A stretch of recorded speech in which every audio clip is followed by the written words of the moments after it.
Hare Krishna. Welcome to KC talks Telugu. నా పేరు T Jhansi.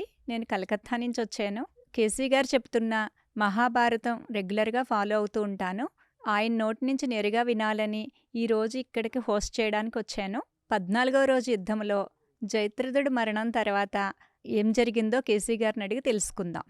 Hare Krishna. Hare Krishna. KC గారు, మీరు లాస్ట్ ఎపిసోడ్లో సైంధవుడి వధ జరిగింది కదండి, నెక్స్ట్ ఏం జరగబోతుందో వివరించండి మాకు. ప్రీణయామో వాసుదేవం. సైంధవుడి వదని చూసి నిర్ఘాంతపోయిన కౌరవసేన అంతా ఏమి చెయ్యాలో అర్థం కాని అయోమయ గందరగోళ స్థితిలో అలా అవాక్కయ్యి ఈ అర్జునుడిని శ్రీకృష్ణ పరమాత్మని చూస్తూ నించుండిపోయారు. ఆ సైంధవుడి వదని తన నేత్రాలతో చూసిన ద్రోణాచార్యుడికి అసలైన విషయం అర్థమైంది. ఏమిటంటే, కృష్ణుడు రథసారథిగా ఉన్నంత వరకు అర్జునుడికి విజయం తప్ప అపజయం కలిగే ఆస్కారమే లేదు అనే ఒక విషయాన్ని ద్రోణుడు ముందు నుంచి నమ్మినవాడు. కానీ ఈ సైంధవుడి వధతో అది తేటతెల్లం అయిపోయింది. ఇప్పుడు ద్రోణాచార్యులు అటువైపు ఉన్న కౌరవులందరినీ చూచి వారి యొక్క మానసిక పరిస్థితిని తెలుసుకునే ప్రయత్నం చేస్తున్నారు. అసలు సైంధవుడి తల వెళ్ళి కొన్ని యోజనాల దూరంలో ఉన్న, అంటే అక్కడి నుంచి చాలా దూరంలో హిమాలయ పర్వతాల్లో తపస్సు చేసుకుంటున్న తన తండ్రి ఒళ్ళో పడి, తండ్రి ఆ సైంధవుడి తలని ఆ ఒళ్ళోంచి తోసివేయటం జరిగితే ఆ సైంధవుడు మరణించాడు యుద్ధరణరంగంలో. ఆ తండ్రి తల కూడా ముక్కలు ముక్కలై తండ్రి కూడా చనిపోయాడు.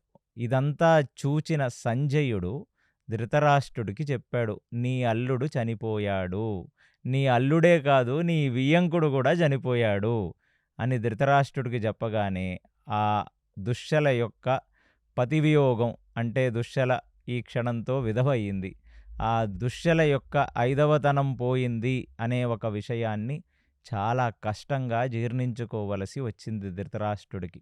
100 మంది అన్నల దగ్గర కేవలం ఒక్కటే చెల్లై పెరిగింది. అంటే మీరు ఊహించుకోండి, అసలు దుశ్శలని ఆ కౌరవుల 100 మంది అన్నలు ఎంత బాగా చూచుకొని ఉంటారు.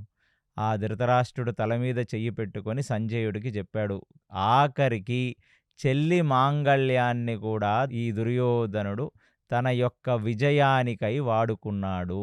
ముందు నుంచి నేను గాంధారి, మీరందరూ అనుకుంటారు నేను చెప్పలేదు అని, కానీ పిల్లలంటే ఎవరికి ప్రాణం ఉండదు, ఎవరికి ఇష్టం ఉండదు. మేము అనేక పర్యాయాలు నా కొడుక్కి చెప్పటం జరిగింది, గాంధారి చెప్పటం జరిగింది.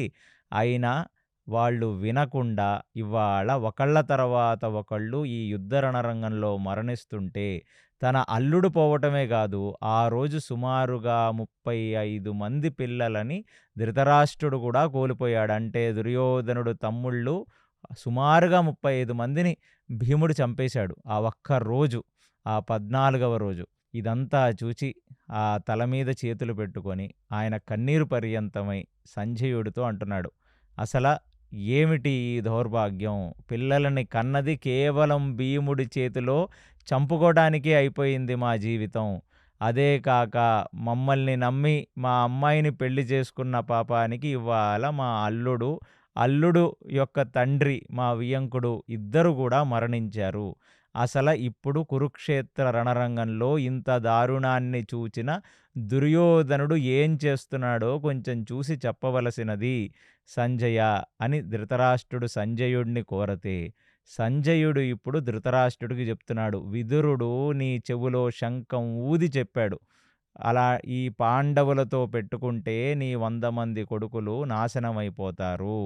ఈ నక్కలని నమ్ముకోవటం కన్నా ఈ 5 పులులను తీసుకొని వచ్చి సింహాసనం మీద కూర్చొండబెట్టి ఉండుంటే ఇవాళ నీ కొడుకులు బ్రతికుండేవాళ్ళు, పాండవులు సుఖంగా ఉండేవాళ్ళు. హస్తిన సింహాసనానికి ఇలాంటి ఒక దౌర్భాగ్య పరిస్థితి పట్టించుండేది కాదు. వినాశకాలే విపరీత బుద్ధి.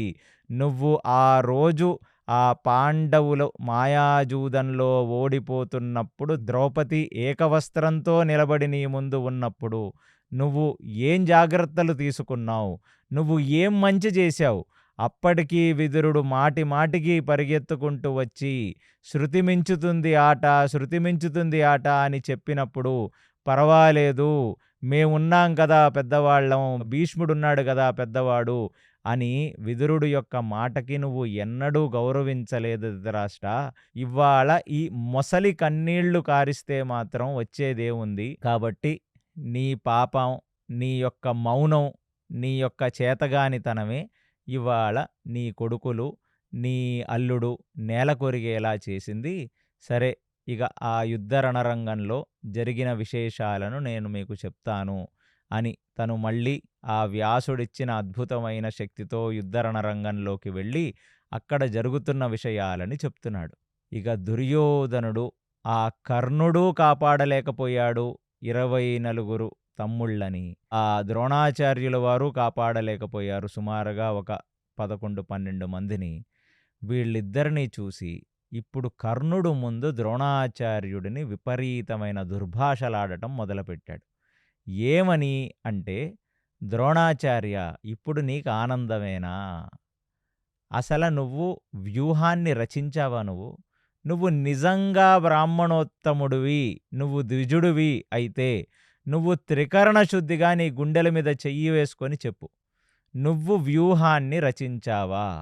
నువ్వు చక్రవ్యూహాన్ని రచించినప్పుడు ఆ చక్రవ్యూహం మొదట ఉన్న ఈ జయద్రథుడు ఒక్క పాండవుణ్ణి కూడా లోపలికి రానివ్వలేదే. పాండవుల్లో 4 ఒక రోజంతా ప్రయత్నించినా ఈ చక్రవ్యూహంలోకి భేదించి అభిమన్యుడు వెనకాల లోపలికి రాలేకపోయారు.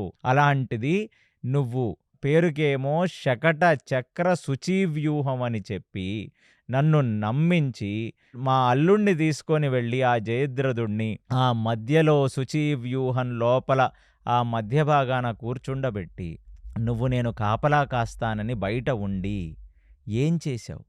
ఈరోజు పొద్దున్న 10 నిమిషాల్లో కృష్ణార్జునులు ఈ శకట వ్యూహాన్ని భేదించి లోపలికి వచ్చేశారు. నువ్వు నిజంగా చెప్పు, నువ్వు ద్విజుడువా? నువ్వు బ్రాహ్మణుడువా? నువ్వు ఇలాంటి పనులు చెయ్యవచ్చా? నిన్ను నమ్మి మా ప్రాణాలను నీ చేతిలో పెడితే నువ్వు చేసిందేమిటి అని ద్రోణాచార్యుడిని అదే యుద్ధ రణరంగంలో నించొని, ఇప్పుడు వరకు ఏం జరిగేదంటే దుర్యోధనుడు వైభవం, తను ఆ యుద్ధం నుంచి క్యాంపులోకి వెళ్ళిన తర్వాత నిత్యనైమితిక కర్మలన్నీ చేసుకున్న భీష్ముడి మీద, ద్రోణాచార్యుడి మీద అటాక్ చేస్తాడు. కానీ వాళ్ళ యుద్ధ రణరంగంలోనే చేస్తున్నాడు ఇదంతా. అది విన్న ద్రోణాచార్యుడు, నేను నీకు ముందే చెప్పాను దుర్యోధన, కృష్ణార్జునులను తట్టుకోవటం ఎవరి వల్ల కాదు. ఈ భూమి మీద ఎటువంటి శక్తి కృష్ణార్జునులకు ఆపోజిట్గా నిలబడి యుద్ధం చెయ్యలేదు. నేను ఏమి చెప్పాను నీకు? నేను ధర్మరాజుని సశరీరంగా బంధించి నీ దగ్గరికి తీసుకొని వస్తాననే శపథం చేశాను తప్ప, అది కూడా ఎప్పుడు కృష్ణార్జునులు వారి వైపు ఉండకపోతే, అంటే ధర్మరాజు పక్కన కృష్ణార్జునులు ఉండకపోతేనే నేను ఈ పని చేయగలనని చెప్పాను. అందుకనే కృష్ణార్జునులను నేను వదిలేశాను లోపలికి. నువ్వు, శల్యుడు, కృతవర్మ, అశ్వత్థామ, భూరిశ్రవ, సోమదత్త, బాహ్లిక, నీ కళింగరాజులు, ఇంతమంది సైనికులున్నారే ఇటువైపు, నీ ఆళంబూష రాక్షస సేనతో పాటు నీ దగ్గర ఉన్న ఇంత అక్షోహిణి సైన్యాన్ని నీవు పెట్టుకొని కేవలం ఒక కృష్ణార్జునులను నువ్వు నిగ్రహించలేక నన్నంటే ఏం ప్రయోజనం చెప్పు అని అడిగితే, దానికి కర్ణుడి వైపుకు తిరిగి, చూశావా, ఈ ఆచార్యుడు మనల్ని మోసం చేస్తున్నాడు. చూడు, ఆచార్యుడి కళ్ళల్లో కనీసం పశ్చాత్తాపం కూడా కనబడట్లేదు. ఇవాళ ఇంతమంది ఈ కురు సామ్రాజ్యం కూడు తింటూ, ఈ కురు సామ్రాజ్యం ఇచ్చిన పోస్టులో ఉంటూ, ఆ కురు సామ్రాజ్యంలో నా తండ్రికి, నేను అయిన రారాజుకి అతను లాయల్గా ఉండాలి. అలాంటిది ఇవాళ ధృతరాష్ట్రుడు 35 కొడుకులు చనిపోతే, నా తమ్ముళ్ళు చనిపోతే, అలాగే ఎంతోమంది మనల్ని నమ్ముకొనొచ్చిన రాజులు చనిపోతే, నా అల్లుడు చనిపోతే, ఇవాళ కురు సామ్రాజ్యానికి ఉన్న ఏకైక అల్లుడు చనిపోతే ఏమైనా పశ్చాత్తాపం ఉందా ద్రోణాచార్యుడిలో కర్ణ? కాబట్టి ఇలాంటి వాణ్ణి నమ్మి మనం యుద్ధానికొచ్చి పూర్తిగా మోసపోయాం. సో, కర్ణ, ఈ ద్రోణాచార్యుడు మేకవన్నె పులి. కాబట్టి యుద్ధం మన వైపు చేస్తూ పాండవులకు ఫేవర్ చేస్తున్నాడు. పాండవులను గెలిపించే ప్రయత్నం చేస్తున్నాడు. కాబట్టి ఇవాళ మనం ఎవ్వరం గూడా మన క్యాంపుల్లోకి వెళ్ళం. ఇక్కడ ఖచ్చితంగా తేలిపోవాలి. ఎందుకంటే నేను ప్రతిరోజు పరాజయాన్ని చూసి నేను అలిసిపోయాను. కాబట్టి ఇక్కడ ఈ మిగతా వీరులు, క్షత్రియ వీరుల సమక్షంలో ఇవాళ నెక్స్ట్ మనం ఏం చెయ్యాలనేది, అసలు మన వైపు విజయం ఎలా వస్తుందనేది, మన యాక్షన్ ఏదనేది ఈ యుద్ధ రణరంగంలో ఇక్కడ తేలిపోవాలి. అప్పుడే ఇక్కడి నుంచి మనం కదలాలి అని చెప్పి ఆ ద్రోణాచార్యుడిని ఒకవైపు దోషిగా నిలబెట్టి ఆ మిగతా కౌరవ క్షత్రియులందరి వైపు చూచుకుంటూ మాట్లాడితే ద్రోణాచార్యుడు ఎంతగానో సిగ్గుపడ్డాడక్కడ. ఏమిటి ఈ పరిస్థితి? ఇంత అమర్యాదగా నా పట్ల ప్రవర్తిస్తూ ఎన్నో మాటలంటూ నా మనసుని ఎంతో బాధ పెడుతున్నాడు. అది చూసిన అశ్వత్థామ చాలా బాధపడ్డాడు ఇవాళ, తన తండ్రిని అలా నిలబెట్టేస్తుంటే. ఇప్పుడు కర్ణుడు కూడా ఆ ద్రోణాచార్యుడి వైపు మాట్లాడాలి. ఎందుకంటే ద్రోణాచార్యుడు ప్రధాన సేనాధిపతి. కాబట్టి ఆ ద్రోణాచార్యుడు మనసుని ఇంత బాధ పెడితే ఎలాగా అని కొంచెం కర్ణుడు ఆ ద్రోణాచార్యుడి తరపున మాట్లాడుతూ, దుర్యోధన, నువ్వు రాగద్వేషాలకు లోనయ్యి ఇవాళ జయద్రథుడు చనిపోయాడని, నీ తమ్ముళ్ళు చనిపోయారని, నా తమ్ముళ్ళు కూడా చనిపోయారు ఈ యుద్ధంలో. కానీ మనం ఉన్నది ఉన్నట్టుగా మనం ప్రాక్టికల్గా జరిగిందేంటో తెలుసుకుందాం. ద్రోణాచార్యుడు ముందు నుంచి చెప్తున్నాడు, నేను కృష్ణార్జునులను నిగ్రహించలేను అని. కాబట్టి కృష్ణార్జునులు లోపలికి వచ్చేశారు. ప్లస్ ఆచార్యుడిని అని మాత్రం ప్రయోజనం ఏమిటి? అతను వయసు చాలా పెద్దది. ఆయన ఒళ్ళు దాచుకోకుండా ఆయన ప్రయత్నాలు ఆయన చేస్తూనే ఉన్నాడు. మనం చూసాం ఇవాళ భీముడు ఆయన రథాన్ని 8 సార్లు విరగ్గొట్టేశాడు. కాబట్టి అటువైపు శక్తి ఉంది. సో నేను నీకు మంచి విషయాలు చెప్తున్నాను దుర్యోధన. మనం కేవలం విధి చేతిలో మోసబడుతున్న వాళ్ళం. అంటే ఇప్పుడు కర్ణుడు విధి ఆడిన వింత నాటకం అని చెప్తున్నాడు ఇప్పుడు దుర్యోధనుడికి. ఎందుకంటే నువ్వు ఒకసారి గమనించు, చిన్నప్పటి నుంచి మనం చేసింది ఏదైనా పాండవుల వైపుకి మనం ఎప్పుడన్నా గెలవగలిగామా? ఆ చిన్న వయసులో ఉన్నప్పుడు ఆ భీముడికి మనం విషం పెట్టి ఆ నదిలోకి తోసేస్తే భీముడు చచ్చిపోయాడా? దాని తర్వాత ఈ మాయాపాచికలో వాళ్ళని ఓడించి మనం వాళ్ళని అరణ్యవాసానికి పంపిస్తే వాళ్ళకేమన్నా అయ్యిందా? ఇంతకు పూర్వం వాళ్ళని అందరినీ ఒకేసారి చంపేయాలని చెప్పి లక్క ఇంట్లో పెట్టి కాల్చేస్తున్నప్పుడు వాళ్ళకేమన్నా జరిగిందా? ఆ విరాట పర్వంలో అందరం కలిసి వెళ్ళాం అర్జునుణ్ణి ఒక్కడిని పట్టుకుందామని. కానీ అప్పటికి ఆ అజ్ఞాత అరణ్యవాసాలన్నీ అయిపోయినాయి. అయిపోయిన తర్వాతే అర్జునుడు వచ్చాడని భీష్మాచార్యుల వారు చెప్పారు కదా. కాబట్టి మనం ఎన్ని ఎత్తులు వేసినా దైవం వాళ్ళ వైపు నిలబడింది కాబట్టే వాళ్లకు విజయం వస్తుంది. కాబట్టి కొన్ని విషయాలను మనం అర్థం చేసుకోవాలి, లోతుగా పరీక్షించాలి. కాబట్టి మనకి కాలం కలిసి రాక మనం ఓడిపోతున్నామే తప్ప ఇంకొకటి కాదు. కాబట్టి దుర్యోధన, నువ్వు బాధపడకు అని దుర్యోధనుడు భుజం మీద చెయ్యి వేసి కర్ణుడు దుర్యోధనుడిని కొంచెం ఓదార్చడానికి ప్రయత్నిస్తే ఆ దుర్యోధనుడు ఎంతగానో బాధపడ్డవాడై కర్ణుణ్ణి చూచుకుంటూ ద్రోణాచార్యుడితో మళ్ళీ అంటున్నాడు, వీడు స్నేహితుడు, నీ అంత ప్రతిభావంతుడు కాదు ద్రోణాచార్య. కానీ ఒళ్ళు దాచుకోకుండా ప్రయత్నం చేసి అలిసిపోతుంటాడు. కానీ నువ్వు తలుచుకుంటే పాండవులందరినీ ఒక్క రోజులో నువ్వు కంప్లీట్లీ నాశనం చెయ్యగలవు. నీ దగ్గర బ్రహ్మాస్త్రం ఉంది, నీ దగ్గర ఎన్నో అస్త్రాలున్నాయి. కానీ నువ్వు అలా చెయ్యాలని అనుకోవు. నాకు ముందు నుంచి తెలుసు, నువ్వు అర్జునుడిని నిగ్రహించలేవు. కాదు, నువ్వు అర్జునుడిని నిగ్రహించవు. ఎందుకంటే అర్జునుడు నీ ప్రియ శిష్యుడు. కానీ ఇటువైపు చూడు, కర్ణుడు ఎంతగానో భీకరమైన యుద్ధం చేస్తాడు.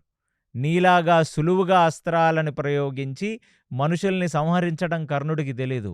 చాలా హార్డ్ వర్క్ చేస్తాడు. కానీ పాపం కర్ణుడికి విజయం రాదు. ఎందుకంటే నీ అంత ప్రజ్ఞ, నీ అంత వార్ స్ట్రాటజీ, నీ అంత తెలివి కర్ణుడికి లేవు. కానీ అతనికి స్వామి భక్తి ఉంది. నేనంటే ప్రేముంది. నేనంటే గౌరవం ఉంది. నా పట్ల కృతజ్ఞతుంది. నీకేముంది ద్రోణాచార్య? నువ్వు కృతార్హుడివి. అంటే నీకు ఈ సింహాసనం నీకొక పోస్ట్ ఇచ్చి, నిన్నొక ఆచార్యుడిని చేసి, నీ కొడుకుని అశ్వత్థామని మా పక్కన కూర్చుండబెట్టుకొని, అతనికి గూడా ఈ కురు సామ్రాజ్యంలో ఒక అందరు యోధులకి ఇవ్వాల్సిన గౌరవ సత్కారములను నా తండ్రైన ధృతరాష్ట్రుడు మీ తండ్రి కొడుకులకిచ్చాడు, ద్రోణాచార్యుడికి, అశ్వత్థామకి. మీకు కర్ణుడికి ఉన్న కృతజ్ఞతలో కనీసం ఒక 100వ వంతు కృతజ్ఞత ఉన్నా ఇవాళ మనం ఇలా నిలబడి ఇక్కడ యుద్ధ రణరంగంలో మాట్లాడుకోవాల్సిన అవసరమే ఉండేది కాదు. ఆ భీష్మాచార్యులకి నీకు ఇద్దరికీ ఆ పాండవులంటే ఇష్టం. ఇష్టమున్నప్పుడు వాళ్ళ వైపే యుద్ధం చేయవలసినది మా వైపెందుకు చేశారు మీరు?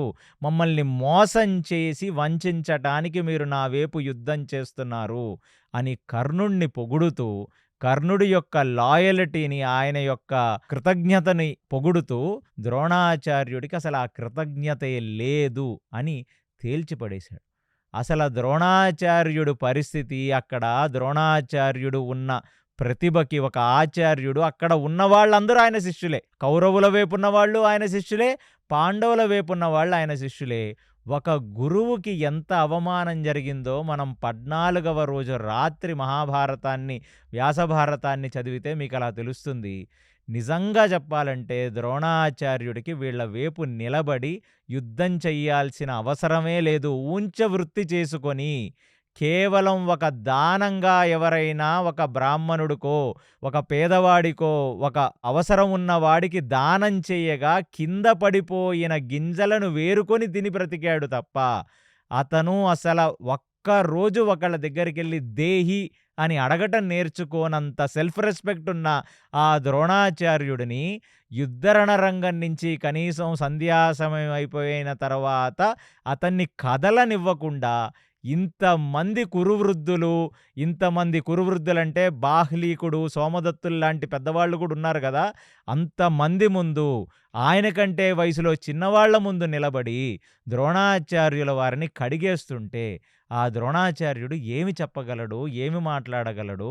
అసలు ఆ రోజు అక్కడ ద్రోణాచార్యుడు నిజంగా నేను నీ వైపు యుద్ధం చెయ్యను, ఇన్ని మాటలు పడాల్సిన అవసరం లేదు అని ద్రోణాచార్యుడు వెళ్ళిపోయి ఉండుంటే 14వ రోజు రాత్రి 15వ రోజు ఇంకొక రకంగా ఉండేది. అంటే భగవంతుడు కూడా ఈ భీష్మాచార్యుల వైపుకి 2 సార్లు ఆయనని సంహరిద్దామని వెళ్ళాడంటే భీష్మాచార్యుల వారు అంతర్మదనం చేసుకోవటానికి ఒక ఆస్కారం ఇచ్చాడు భగవంతుడు. నువ్వు చేస్తున్నది ధర్మమా, లేదా ధర్మం అనుకొని ఏమైనా అధర్మం చేస్తున్నావా? నువ్వు నీ లోపలికి వెళ్ళి ఆత్మవిమర్శన చేసుకోవాలని.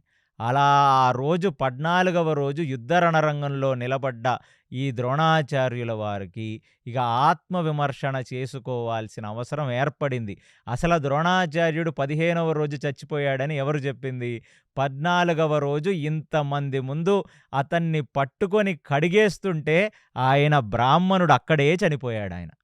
ఇక ఆ దుర్యోధనుణ్ణి చూచి, దుర్యోధన, ఎందుకు పెద్దవాడిని, బ్రాహ్మణుడిని, ఆచార్యుణ్ణి అన్ని మాటలని పాపం మూటగొట్టుకుంటావు నువ్వు? నేను నా త్రికరణ శుద్ధిగా నా గుండెల మీద చేసుకొని చెప్తున్నాను, నేను కృష్ణార్జునులను నిగ్రహించలేను. నువ్వు అన్నట్టు బ్రహ్మాస్త్రాలు ఇష్టం వచ్చినట్లు ఎవరి మీద వాళ్ళ మీద వెయ్యకూడదు. ఎందుకంటే బ్రహ్మజ్ఞానం తెలిసిన వాడిని ఏమీ చెయ్యలేని పరిస్థితుల్లో మాత్రమే అస్త్రాలను వెయ్యాలి తప్ప, యుద్ధంలో వెళ్ళి మొదటిసారే అస్త్రాన్ని వెయ్యరెవరు. శస్త్రాలతో యుద్ధం చేసి ఇక ప్రాణం మీదకొచ్చినప్పుడు అస్త్రాన్ని వాడతారు. దుర్యోధన, నువ్వు నిజంగా తెలివిలేనివాడివి. ఆ కర్ణుడు చెప్పినట్టు ఎన్ని ప్రయత్నాలు చేశావయ్యా పాండవులను నాశనం చేయటానికి? ఏం జరుగుతుంది చెప్పు? నువ్వు, నీ తమ్ముళ్ళు, నీ పరివారం, ఆఖరికి మీ చెల్లి యొక్క మాంగళ్యం కూడా పోయిందే. ఇప్పటికైనా బుద్ధి తెచ్చుకొని నువ్వు పోయి ఆ శ్రీకృష్ణ పరమాత్మకు శరణాగతి పొందితే, దుర్యోధన, ఇక ఇంతకంటే మంచి నీకేది జరగదు. ఒక ఆచార్యుడిగా నీకు చెప్పబోయే ఆఖరి పాఠం ఇదే. ఎందుకంటే ఇవాళ యుద్ధం చూడు, ఇన్ని అక్షోహిణి సైన్యం లోపలికి వచ్చిన కృష్ణార్జునుల వైపు అసలు సైనికులున్నారా?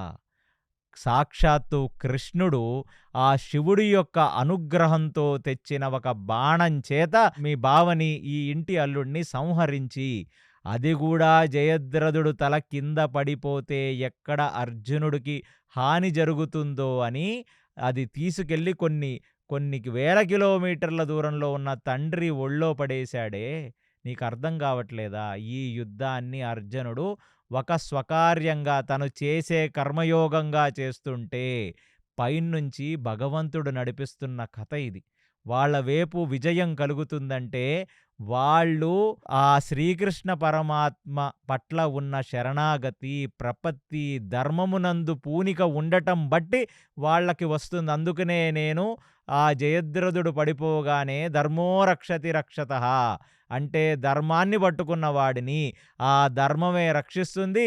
ఆ ధర్మమే రక్షించేటట్టుగా ఒక పరమాత్మ శ్రీకృష్ణుడై రక్షించేలా చేస్తాడు అని నేను నీకు మళ్ళీ సవినయంగా నేను విన్నపిస్తూ, ఇప్పటికీ మించిపోయింది లేదు. ఈ యుద్ధాన్ని మనం గెలవలేం. నువ్వు గెలవలేవు. విజయం నిన్ను వరించదు. ఇక ఈ శకుని మాటలు, కర్ణుడు మాటలు విని ఎత్తులకు పై ఎత్తులు వేసి జీవితాంతం మోసపోతూనే ఉన్నావు. నా ఒకడి మాట విని ఇవాళ ఆ శ్రీకృష్ణ పరమాత్మ ఈ రాత్రి గడిచే లోపల ఎళ్ళి ఆయనకి శరణాగతి పొందితే నువ్వు బ్రతికిపోతావు. కాబట్టి నేను వాళ్ళ వైపు ఇష్టంతో కాదు, వాళ్ళంటే నాకిష్టమే, నువ్వన్నమాట రైటే. కానీ నేనటువేపు నిగ్రహించటానికి ప్రయత్నించి అలిసిపోతున్నాను. వృద్ధుణ్ణయిపోయాను. అయినా శరీరాల్లో బాణాలు దిగి, రక్తస్రవం జరిగి, నేను అలిసిపోతున్నాను దుర్యోధన, యుద్ధం చెయ్యలేక అలిసిపోతున్నా. ఒళ్ళు దాచుకోకుండా నేను యుద్ధం చేస్తుంటే, ఆ యుద్ధానికి ఒక విలువ గూడా నువ్వివ్వకుండా, అందరిలో నిలబెట్టి నన్ను కడిగేస్తుంటే, అక్కడ పొద్దున చేసిన యుద్ధంలో నా శరీరం అలుస్తుంది. రాత్రి నువ్వు మాట్లాడే మాటలకి నా మనసు అలిసిపోతుంది అని తనకు విద్య నేర్పిన ఆ వృద్ధుడు, ఆ ద్రోణాచార్యుల వారు దుర్యోధనుడిని ప్రార్థిస్తుంటే, అశ్వత్థామకి, అక్కడ ఉన్నవాళ్ళకి కళ్ళెమ్మట నీళ్ళొచ్చాయి. అంటే దుర్యోధనుడిది ఎంత నీచ ప్రవృత్తి అంటే, ముసలివాళ్ళైన, వయోవృద్ధులైన ఈ భీష్ముడు, ఈ ద్రోణాచార్యులు అంటే మళ్ళీ వయోవృద్ధులంటే మరణానికి దగ్గరుంటారని అనుకుంటారేమో. ఖచ్చితంగా వీళ్ళు వయోవృద్ధులే. ఎన్నో సూర్యచంద్రుల దర్శనాలయిపోయాయి. వయసులో చివరాఖరి ఘట్టంలో ఉన్నారు వీళ్ళిద్దరూ. అలాంటి వాళ్ళు ఒళ్ళు దాచుకోకుండా వాళ్ళ యొక్క ప్రతిభతో, వాళ్ళ యొక్క పుణ్యంతో సంపాదించుకున్న ఈ అస్త్రశస్త్రాలతో యుద్ధం చేసి గెలిస్తే, ఆ సింహాసనం మీద కూర్చొని వాడు భోగం చెయ్యాలనే భోగ ప్రవృత్తి కలిగిన నీచుడు ఈ దుర్యోధనుడు. ఎవరు చేసిన హార్డ్ వర్క్ అంటే వాళ్ళు చేసిన పని నైపుణ్యంతో, వాళ్ళు కష్టపడి రెక్కల కష్టం చేసి సంపాదించుకున్న దాన్ని తింటేనే అది వంటబడుతుందనేది శాస్త్రం. అలాంటిది వాడంతట వాడు కష్టపడి చెయ్యాలి. అలాంటిది వాడి కష్టం ఏమీ చెయ్యకుండా కేవలం ఈ వృద్ధులు సంపాదించిన ఆస్తిని భోగిద్దామనుకునే వ్యక్తి, మళ్ళీ కనీసం వాళ్ళనింత బాధపెడుతున్నామే వయసులో పెద్దవాళ్ళు, రిటైర్మెంట్ అయిపోయిన వాళ్ళని తీసుకొనొచ్చి యుద్ధం చేపిస్తున్నామే అని కనీసం ఒక బేసిక్ సింపతి కూడా లేకుండా, ఒక కృతజ్ఞత లేకుండా ఇన్ని మాటలు అని అందరి ముందు ద్రోణాచార్యుడిని కడిగేసే ప్రయత్నం చేస్తుంటే, ద్రోణాచార్యుడు మనసు ఎంతగానో బాధపడి, ఇక భీష్ముడెలా అయితే ఆ రాత్రి 9వ రోజు రాత్రి ఎంతగానో ఆలోచించి అంతర్మదనం చేసుకొని కృంగి, ఇక నేను చెయ్యాల్సింది త్యాగం అని ఏ నిర్ణయానికైతే భీష్ముడొచ్చాడో, ఇప్పుడు ద్రోణుడు ఒక రకంగా మానసికంగా ప్రిపేర్ అయిపోతున్నాడు. ఏం చెప్పాడంటే, నువ్వు నన్నింత పెద్ద మాట అన్నావు, నేను నీ వైపు కృతజ్ఞత వహించి యుద్ధం చెయ్యట్లేదని. నేను మళ్ళీ ఈ యుద్ధంలో అరివీర భయంకరం చేసి సమస్త పాంచాల సైనికులని, నా యొక్క పాత్రత, నా యొక్క తారతమ్యం, నా యొక్క పూర్తి శక్తి నైపుణ్యాలతో నేను యుద్ధం చేసే వరకు వేసుకున్న కవచాన్ని నేనిక విప్పను. ఈ కవచంతోనే ఉంటాను. దుర్యోధన, ఇంకొక మాట, ఇక నేనిప్పుడే చెప్తున్నాను నీకు. నా కొడుకైన అశ్వత్థామకు చెప్పు, నేను మళ్ళీ తిరిగి రాకపోతే అంటే ఈ మాటల బట్టి వ్యాస హృదయం మీరు అర్థం చేసుకోవాలి. అంటే ద్రోణాచార్యుడు అప్పగింతల్లాగా చెప్పాడు దుర్యోధనుడికి, నేను మళ్ళీ ఈ యుద్ధంలోంచి రాకపోతే ఆ అశ్వత్థామకి ఒక 4 మాటలు నేను చెప్పానని చెప్పు. ఎప్పుడూ సత్యాన్నే పలకమని చెప్పు. ఎప్పుడూ ధర్మాన్నే నమ్ముకోమని చెప్పు. ఎప్పుడూ మనకు తిండి పెట్టిన రాజు పట్ల కృతజ్ఞత వహించమని చెప్పు.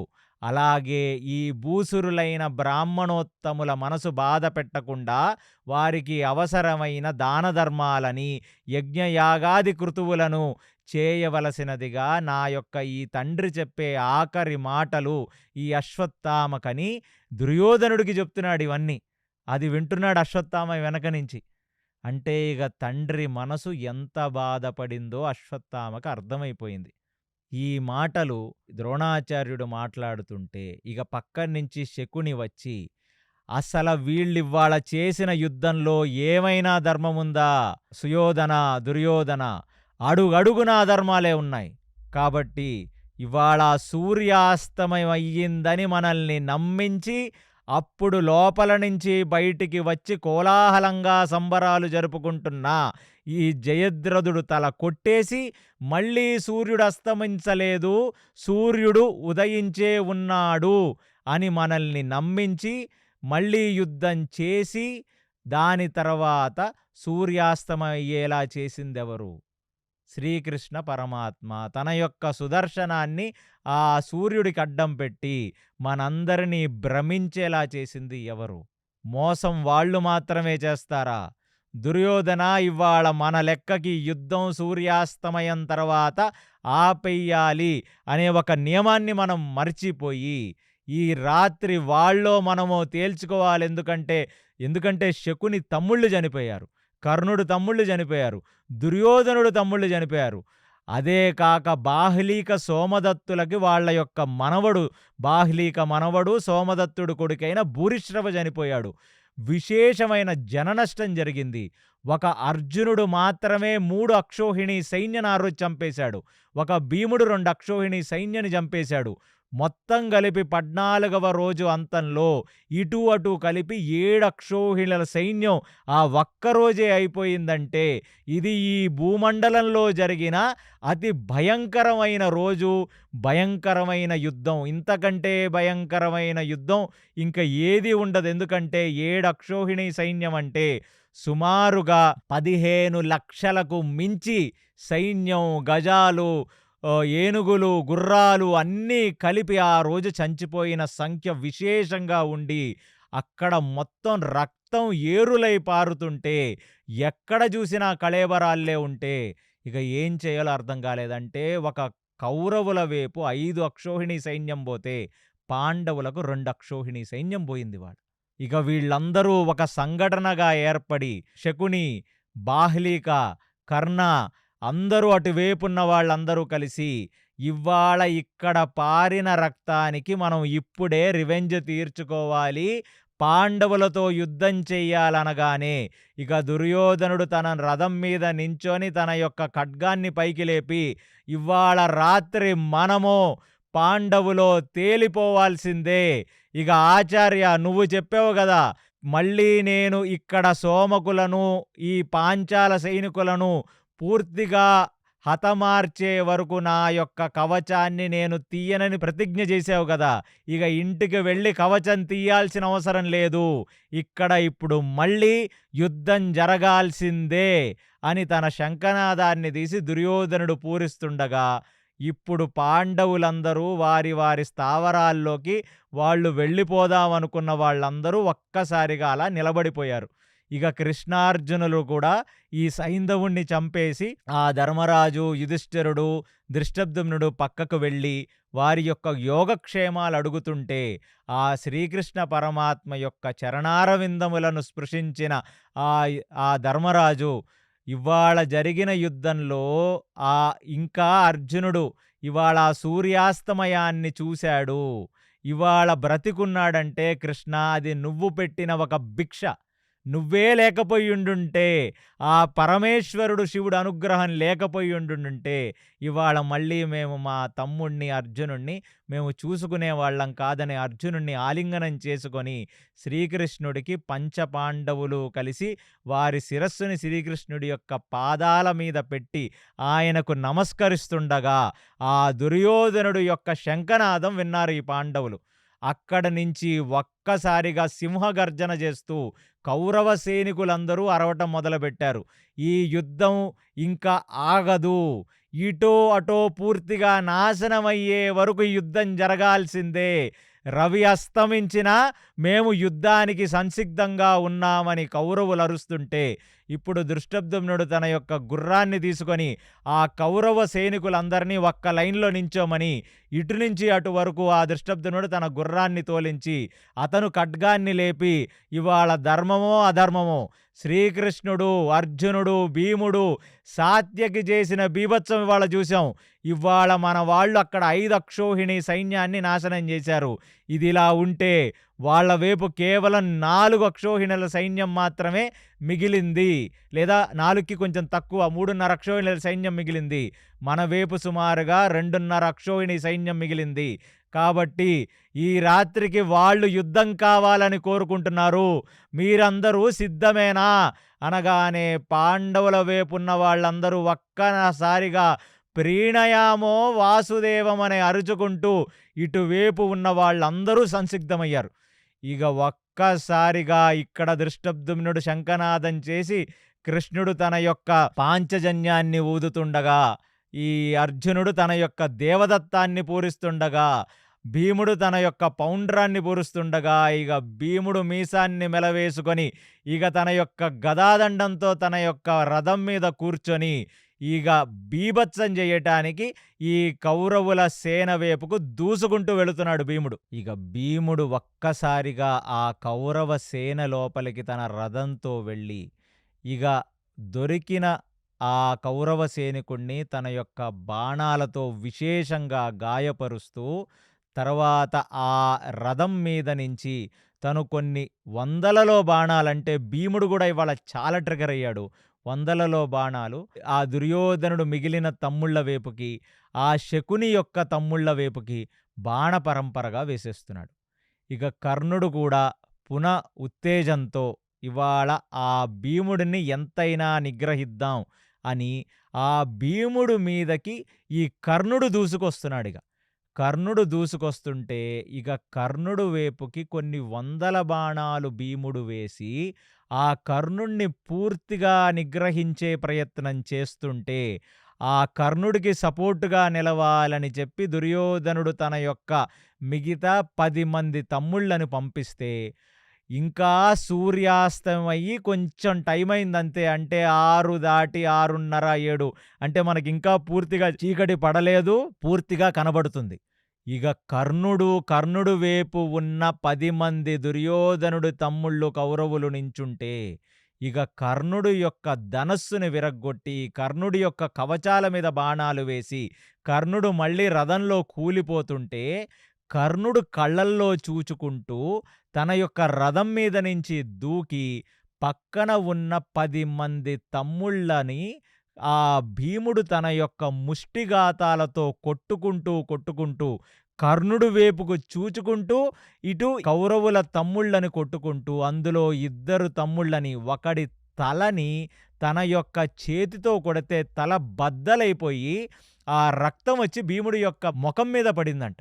ఇది కర్ణుడు చూస్తున్నాడు. కవచం విరిగిపోయి ధనస్సు విరిగిపోయి తన రథం మీద పడిపోయి కర్ణుడు చూస్తున్నాడు ఇలాగా. దాని తర్వాత ఇంకొక తమ్ముడి యొక్క కాళ్ళని భీముడు తన పాదాలతో తొక్కేసి తన యొక్క చేతులతో ఆ తలని, ఆ వక్షస్థలాన్ని, ఆ ఛాతిని కొట్టి కర్ణుడికి చెప్తున్నాడు, ఇందాక ఎందుకు ఇంత భీకరంగా కర్ణుడిని చూస్తూ చేస్తున్నాడంటే, నీ స్థాయి ఉన్న వాళ్లతో యుద్ధం చేసుకో, వెళ్ళి తిని పడుకోమని అన్నాడు కదా పొద్దున్నే. కాబట్టి కర్ణుడు అన్నాడంట, నువ్వు నన్ను చంపాలంటే నీకు ఆయుధం కావాలి, నేను నిన్ను చంపాలంటే నా చెయ్యి, నా యొక్క ముష్టిఘాతం చాలు కర్ణ నీకు. కాబట్టి నువ్వు నీ స్థాయి వాళ్ళతో వెళ్లి యుద్ధం చేసుకో. నా స్థాయి వాడి ముందు నువ్వు నిలబడలేవు. నీకిప్పటికీ దమ్ముందా నాతో మల్ల యుద్ధానికి రమ్మంటే, కర్ణుడు ఏమీ మాట్లాడలేక నిర్ఘాంతపోయి ఫుల్లు డిప్రెషన్‌కి లోనైన కర్ణుడు ఇక ఏమి చెయ్యాలో అర్థం గాక, ఇంకొక రథాన్ని దుర్యోధనుడు తెప్పిస్తే ఆ రథం మీదకు ఎక్కి, ఇక ఆ భీముడు తనని అవమానించింది మనసులో పెట్టుకొని అర్జునుడి వైపుకు దూసుకుంటూ వెళ్ళాడిక కర్ణుడు. అప్పటికి అర్జునుడు, కృష్ణుడు మళ్ళీ రథాన్ని కౌరవ సేనలో పోనిస్తూ, అక్కడ వారి వారి శక్తికి అనుసారం ఆ అర్జునుడు అక్కడ ఉన్న సైనికులతో యుద్ధం చేస్తుంటే, ధీటుగా వెళ్ళి కర్ణుడు నిలబడ్డాడు అర్జునుడి దగ్గర. అలా అర్జునుడి దగ్గర నిలబడ్డిన కర్ణుడి యొక్క కళ్ళల్లో చూచి, పొద్దున్నే శపథం చేశాడు గదా! నీ కళ్ళ ముందు నీ కొడుకుని చంపేస్తాను నేను. నువ్వు నా కొడుకు యొక్క వింటినారిని వెనక నుంచి కొడతావా? అని ఇవాళ ఆ కర్ణుడు ముందు నుంచి ఒక బాణం వేసే లోపల అర్జునుడు తన యొక్క గాండీవాన్ని నిలబెట్టి కొన్ని విశేషమైన బాణాలు కర్ణుడి మీదకు వేసేస్తే, మళ్ళీ కర్ణుడి యొక్క రథం, కర్ణుడి యొక్క గుర్రాలు, కర్ణుడి యొక్క రథసారథి చనిపోయి, ఆ బాణాల తూట్లన్నీ కర్ణుడి యొక్క రథం మీద పడిపోతే, కర్ణుడు యుద్ధ రణరంగం నుంచి బయటికి వెళ్ళిపోవాల్సొచ్చింది ఆ గుర్రాలతో. అసలది చూసి ఇక కర్ణుడు ఇలా పడిపోయాడివ్వాళ 14వ రోజు సాయంత్రం అని చూచింక కౌరవులకి లోపల నుంచి ధైర్యం రావట్లా. పాండవులకేమో విపరీతమైన ధైర్యం వచ్చి, ఒక్కొక్క సైనికుడు పాండవుల వైపున్నవాడు ఇద్దరిద్దరిని, ముగ్గురిని సంహరించుకుంటూ ముందుకు వెళ్ళిపోతున్నారంట వాళ్ళంతా. ఇక అది చూచిన ద్రోణాచార్యుడు ఇక ఇన్ని మాటలు విన్న తర్వాత ఇక ఎలాగా అని ద్రోణాచార్యుడు, అశ్వత్థామ ఇద్దరూ కూడా విజృంభించి, ఇక అశ్వత్థామ ఇంక తన తండ్రిని అలా నిలబెట్టి అందరి ముందు కడిగేశాడు. ఎవరి మీద కోపం ఎవరి మీద చూపిస్తున్నాడో కూడా తెలియని అశ్వత్థామ, అంటే దుర్యోధనుడు తన తండ్రికి అంత అవమానం చేశాడనే ఒక బాధ మనసులో పెట్టుకొని, అది ఎందుకొస్తుంది, ఈ యుద్ధంలో గెలుపు చూపించలేకపోతున్నాడు కాబట్టి వస్తుందని అశ్వత్థామ పేట్రేగిపోయి సోమకుల మీద, పాంచాల సైనికుల మీద, ఆ విరాట సైనికుల మీదకు దూకి కొందరిని విశేషమైన గాయపరుస్తూ ఆ విరాట రాజు యొక్క తమ్ముణ్ణి అశ్వత్థామ ఆ రోజు చంపేశాడు. ఇక అశ్వత్థామ అరివీర భయంకరం చేస్తూ లోపలికి వెళ్ళిపోతుంటే, అగ్నికి ఆద్యం తోడైనట్టుగా ఇప్పుడు ద్రోణాచార్యుల వారు ఇక పాంచాల సైనికులకు, మామూలుగా ద్రోణాచార్యుడికి నిజంగానే ద్రుపదుడంటే ఒకప్పుడు స్నేహితుడు, తర్వాత అతను అవమానపరిచాడు కాబట్టి ఒక రకంగా చెప్పాలంటే ద్రోణాచార్యుడికి ఈ ద్రుపదుడు శత్రువే. కాబట్టి ఆ ద్రుపదుడు వైపు ఉన్న సైనికులందరూ పాంచాల సైనికులు.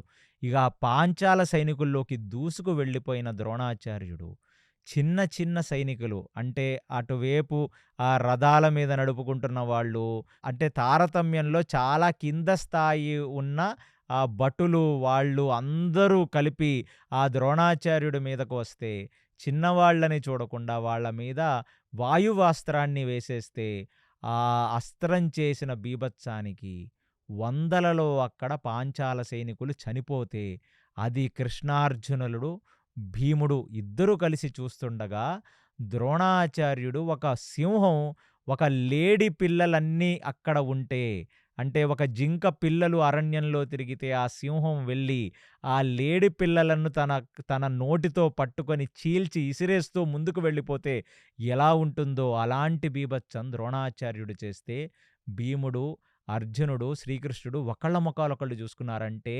ద్రోణాచార్యుడు కూడా బాగా మెంటల్లీ బ్యాలెన్స్ తప్పి ఉన్నాడు. ఎందుకంటే అంతమంది ముందు ఆచార్యుడిని లెక్క చెయ్యకుండా ఇంత అవమానిచ్చేస్తే ఇక ఆయనకు కూడా ఏం చేయాలో అర్థం కావట్లేదు. అంటే ఎవరి కోపం ఎవరి మీద చూపిస్తున్నారో కూడా అర్థం కాకుండా, దానికిప్పుడు కృష్ణుడు అర్జునుడితో అంటున్నాడు, ఇక ద్రోణాచార్యుడికి నేర్పించాల్సిన గుణపాఠం దగ్గర పడింది. అంటే శ్రీకృష్ణుడు అర్జునుడికి ఆ హింట్ ఇచ్చేశాడిగ. ఇప్పుడు ధర్మరాజుని పిలిచి, ధర్మరాజా, దృష్టద్యుమ్నుడు ఈ ద్రోణాచార్యుడిని చంపాల్సినవాడు. కాబట్టి దృష్టద్యుమ్నుడు ఇవాళ సాయంత్రం నుంచి కేవలం ఎక్కడ ద్రోణాచార్యుడుంటే అక్కడ ధీటుగా వెళ్ళి నిలబడమని చెప్పు దృష్టద్యుమ్నుడిని. ద్రోణాచార్యుడిని నిగ్రహించాల్సిన ధర్మం దృష్టద్యుమ్నుడిదే. ఇక దృష్టద్యుమ్నుడు పని చేయాల్సిన సమయం ఆసన్నమైంది. దృష్టద్యుమ్నుడిని ద్రోణాచార్యుడు ముందుకు వెళ్ళమని చెప్పమంటే ఇక ఆ దృష్టద్యుమ్నుడు వెళ్ళి ఆ ద్రోణాచార్యుడు ముందు నిలబడ్డాడు.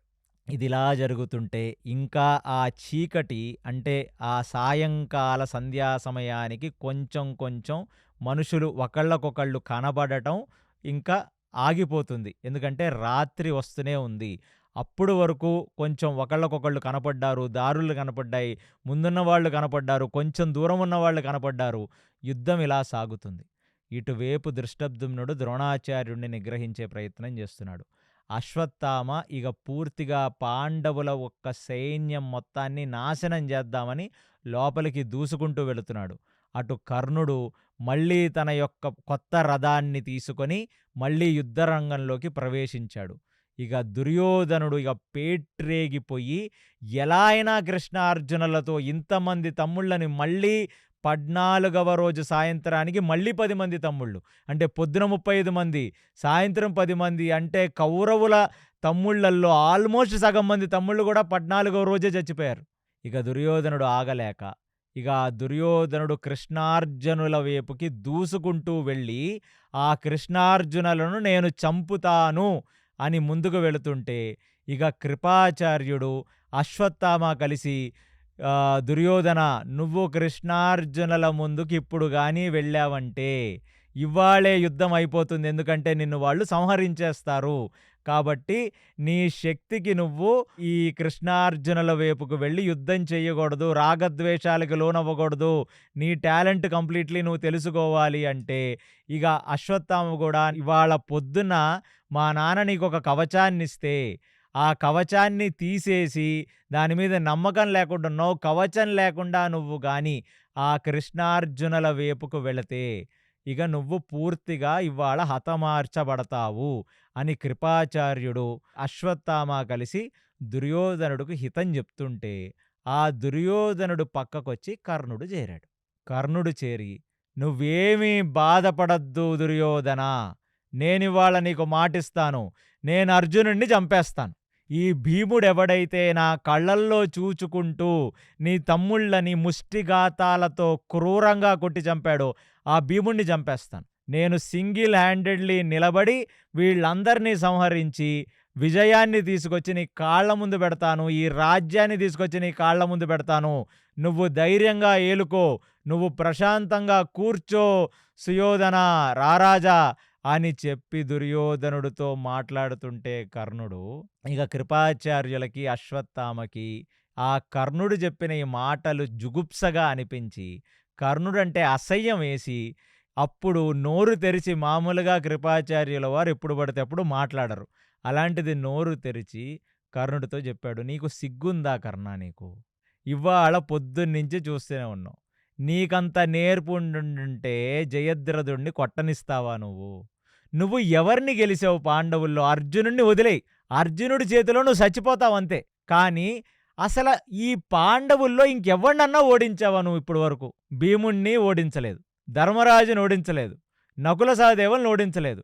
నువ్వు ఎవరిని ఓడించానని ఇంత కాన్ఫిడెంట్గా నేను అర్జునుడిని చంపేస్తాను, నేను భీముణ్ణి చంపేస్తాను, నీకు రాజ్యలక్ష్మిని ఈ భోగాన్ని తీసుకొచ్చి నీ కాళ్ల మీద పెడతానని చెప్పి ఎందుకయ్యా పనికి మాలిన మాటలు మాట్లాడి మనం ఇంత దౌర్భాగ్యపు స్థితిలో ఉంటే కూడా నీ స్నేహితుణ్ణి ఎందుకు నువ్వు మోసం చేస్తావు? నీకు అసలు అంతరాత్మ అనేది ఉందా?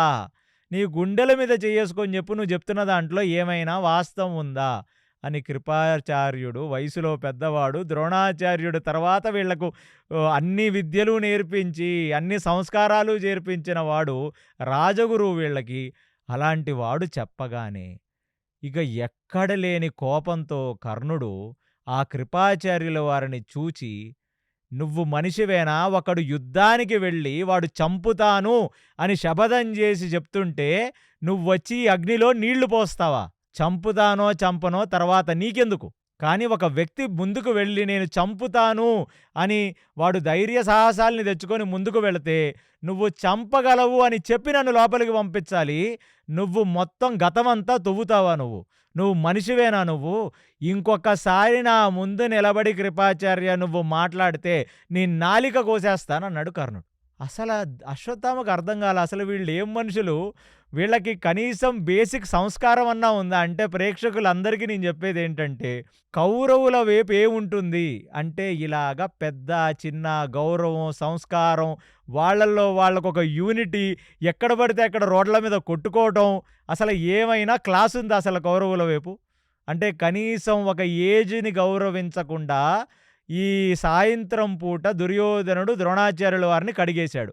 ఆయన గుండె మీద రాయేసుకొని యుద్ధం చేస్తున్నాడక్కడ. ఇక్కడ కృపాచార్యుల వారి నాలిక కోసేస్తానన్నాడు కర్ణుడు. ఇక కృపాచార్యులకు అర్థం కాలే. ఇలాంటి లో క్లాస్ మనిషితో ఇంక నేనేం మాట్లాడతాను? వాడి మోసం చేసుకుంటూ, ఆ దుర్యోధనుడిని మోసం చేసుకుంటుంటే, ఇక నాలిక కోసేస్తానన్న కృపాచార్యుడు ఏం మాట్లాడాలి? అది విని అశ్వత్థామకు అనిపించింది, అసలు నేను ఎవరి వైపు యుద్ధం చేస్తున్నాను? వీళ్ళసలు మనుషులా? మృగాలా? వీళ్లకు కనీసం ఒక ఇంకితం, ఒక జ్ఞానం, ఒక సంస్కారం ఉందా అని అశ్వత్థామ చూసి సంస్కారహీనులతో మాట్లాడటం అనవసరం అనేశాడు. దానికి కృపాచార్యుడు ఆ దుర్యోధనుడిని చూచి దుర్యోధనుడికి చెప్తున్నాడు, దుర్యోధన, నీకు ఈ యుద్ధం స్టార్టింగ్‌లోనే ద్రోణాచార్యుడు చెప్పాడు. ఏమని? వెళ్ళి శ్రీకృష్ణ పరమాత్మ యొక్క శరణాగతి పొందితే ఇక కనీసం మిగతా తమ్ముళ్ళన్నా బ్రతికిపోతారు. ఇంకా ఏ పదుల్లో సంఖ్యల్లో ఉన్నారు ఇంక వాడి తమ్ముళ్ళంతే. అందరూ భీముడి చేత చనిపోయి. ఖచ్చితంగా ఈ కర్ణుడు చెప్తున్న ఈ వీరపరాక్రమ మాటలలో సత్యం లేదు. వాడి తమ్ముళ్ళనే కాపాడుకోలేకపోయాడు, నీ తమ్ముళ్ళని కాపాడుకోలేకపోయాడు. కాబట్టి మోసపోకు దుర్యోధన అని చెప్తే, ఇప్పుడు కర్ణుడు కొత్త లాజిక్ వాడాడిక్కడ కృపాచార్యుల మీద. ఏమని? మేఘం గర్జిస్తుంది. గర్జిస్తుంది అంటే అర్థమేమిటి? ఇప్పుడు వర్షిస్తుంది అని అర్థం. నేను గర్జించాను అంటే అర్థమేమిటి? ఖచ్చితంగా ఇప్పుడు చేస్తాను అని అర్థం. ఒక మనిషి ప్రగల్భాలు పలుకువాలి. పలికితేనే వాడిగా కాన్ఫిడెన్స్ వస్తుంది. మేఘం నువ్వెందుకు గర్జించావు? నువ్వు వర్షం పడ్డ తర్వాత గర్జించచ్చు కదా అని నువ్వు మేఘాన్ని అడగగలవా? అలాగే ఒక క్షత్రియుడు 2 సార్లు ఓడిపోయి రథంతో ముందుకొచ్చి, రాజా నేను మొత్తం గెలిచి నీ కాళ్ళ దగ్గర పెడతాను అని ఒక పరాక్రమ పౌరుషాలను తెచ్చుకుంటూ లోపలికి వెళితే నువ్వు వాడి మీద నీళ్లు పోస్తావా నువ్వు? అంటే వాడు ఆ నాలిక తెగగోస్తానన్న పదాన్ని వాడు సమర్థించుకుంటూ లాజిక్ చెప్తున్నాడు. మేఘం గర్జించిన తర్వాతే వర్షిస్తుందట. అలాగే వీడు గర్జించిన తర్వాతే వీడు పరాక్రమాన్ని చూపిస్తాడంట. సో అలాంటి గర్జనని మనం తూలనాలకూడదట. ఇది కర్ణుడి యొక్క లాజిక్.